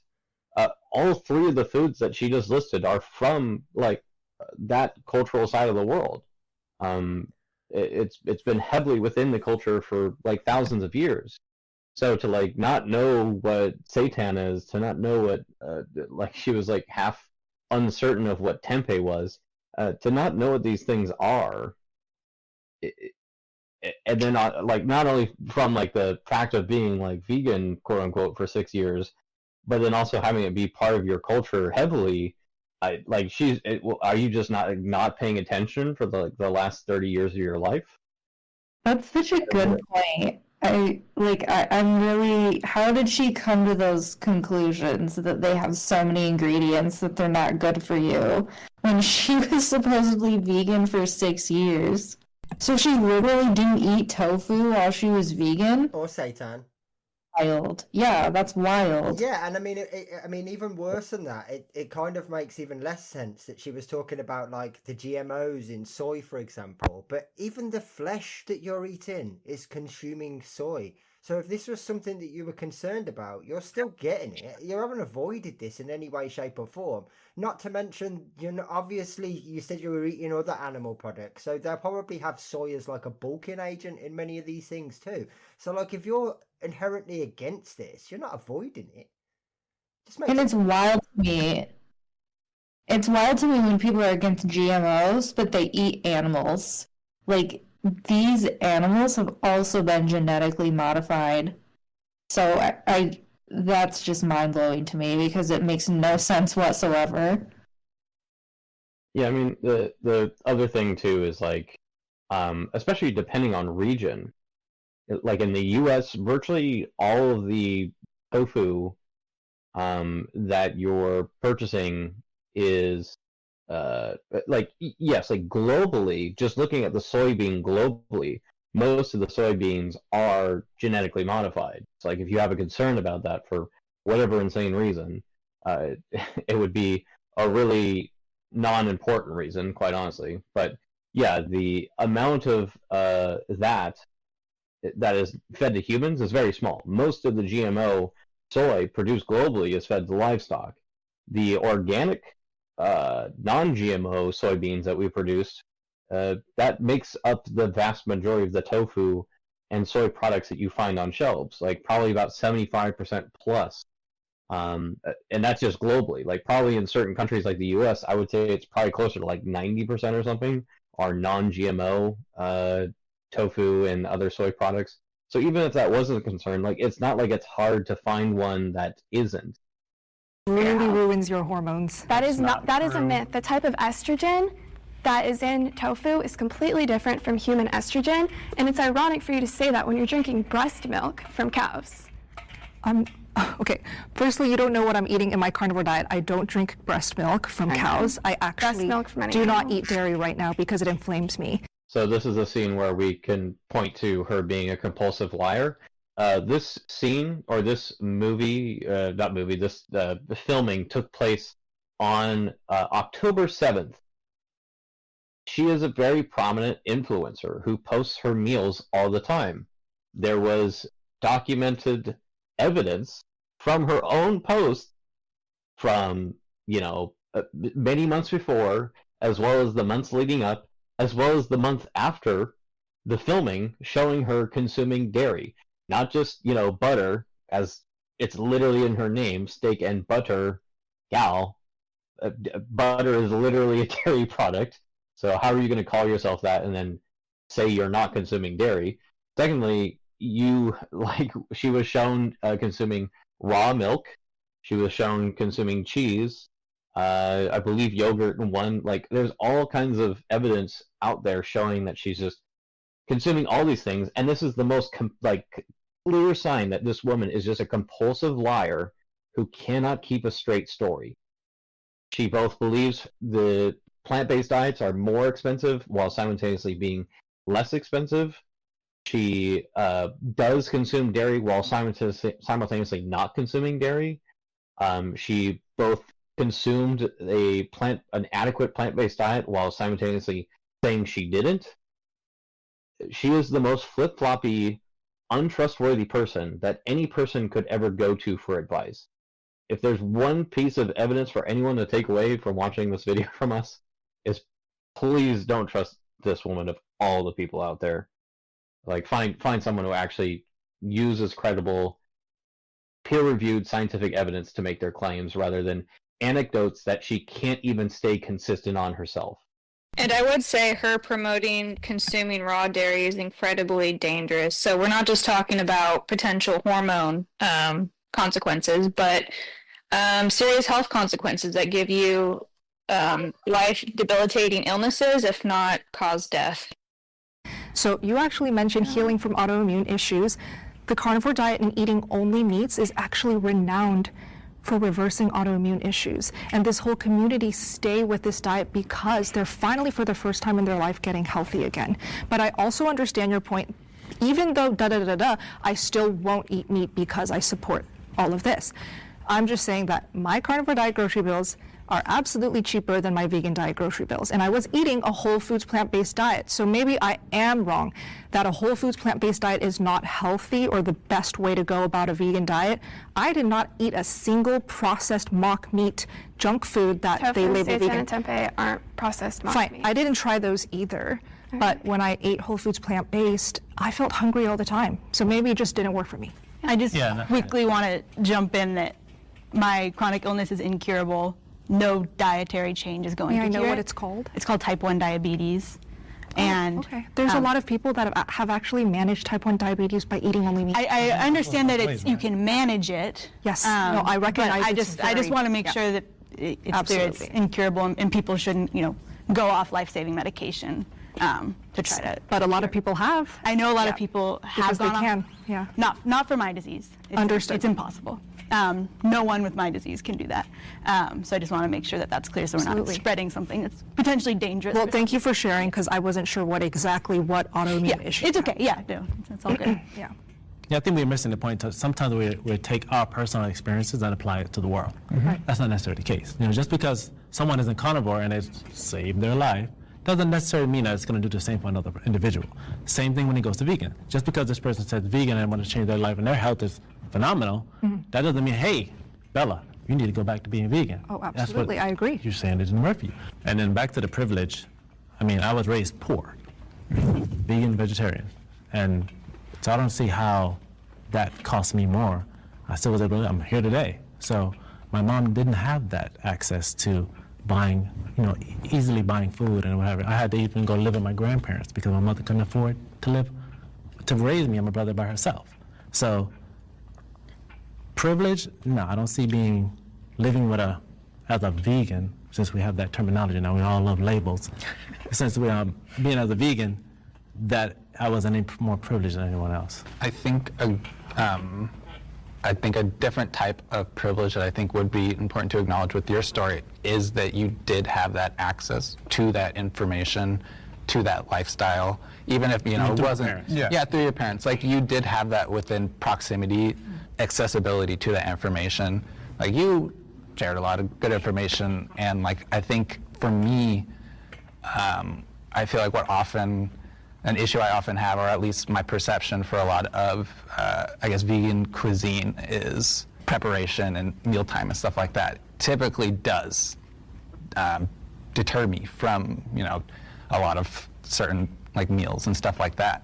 Yeah, I agree. I think that lack of access to knowledge is one of the only reasons that I can understand why someone isn't vegan.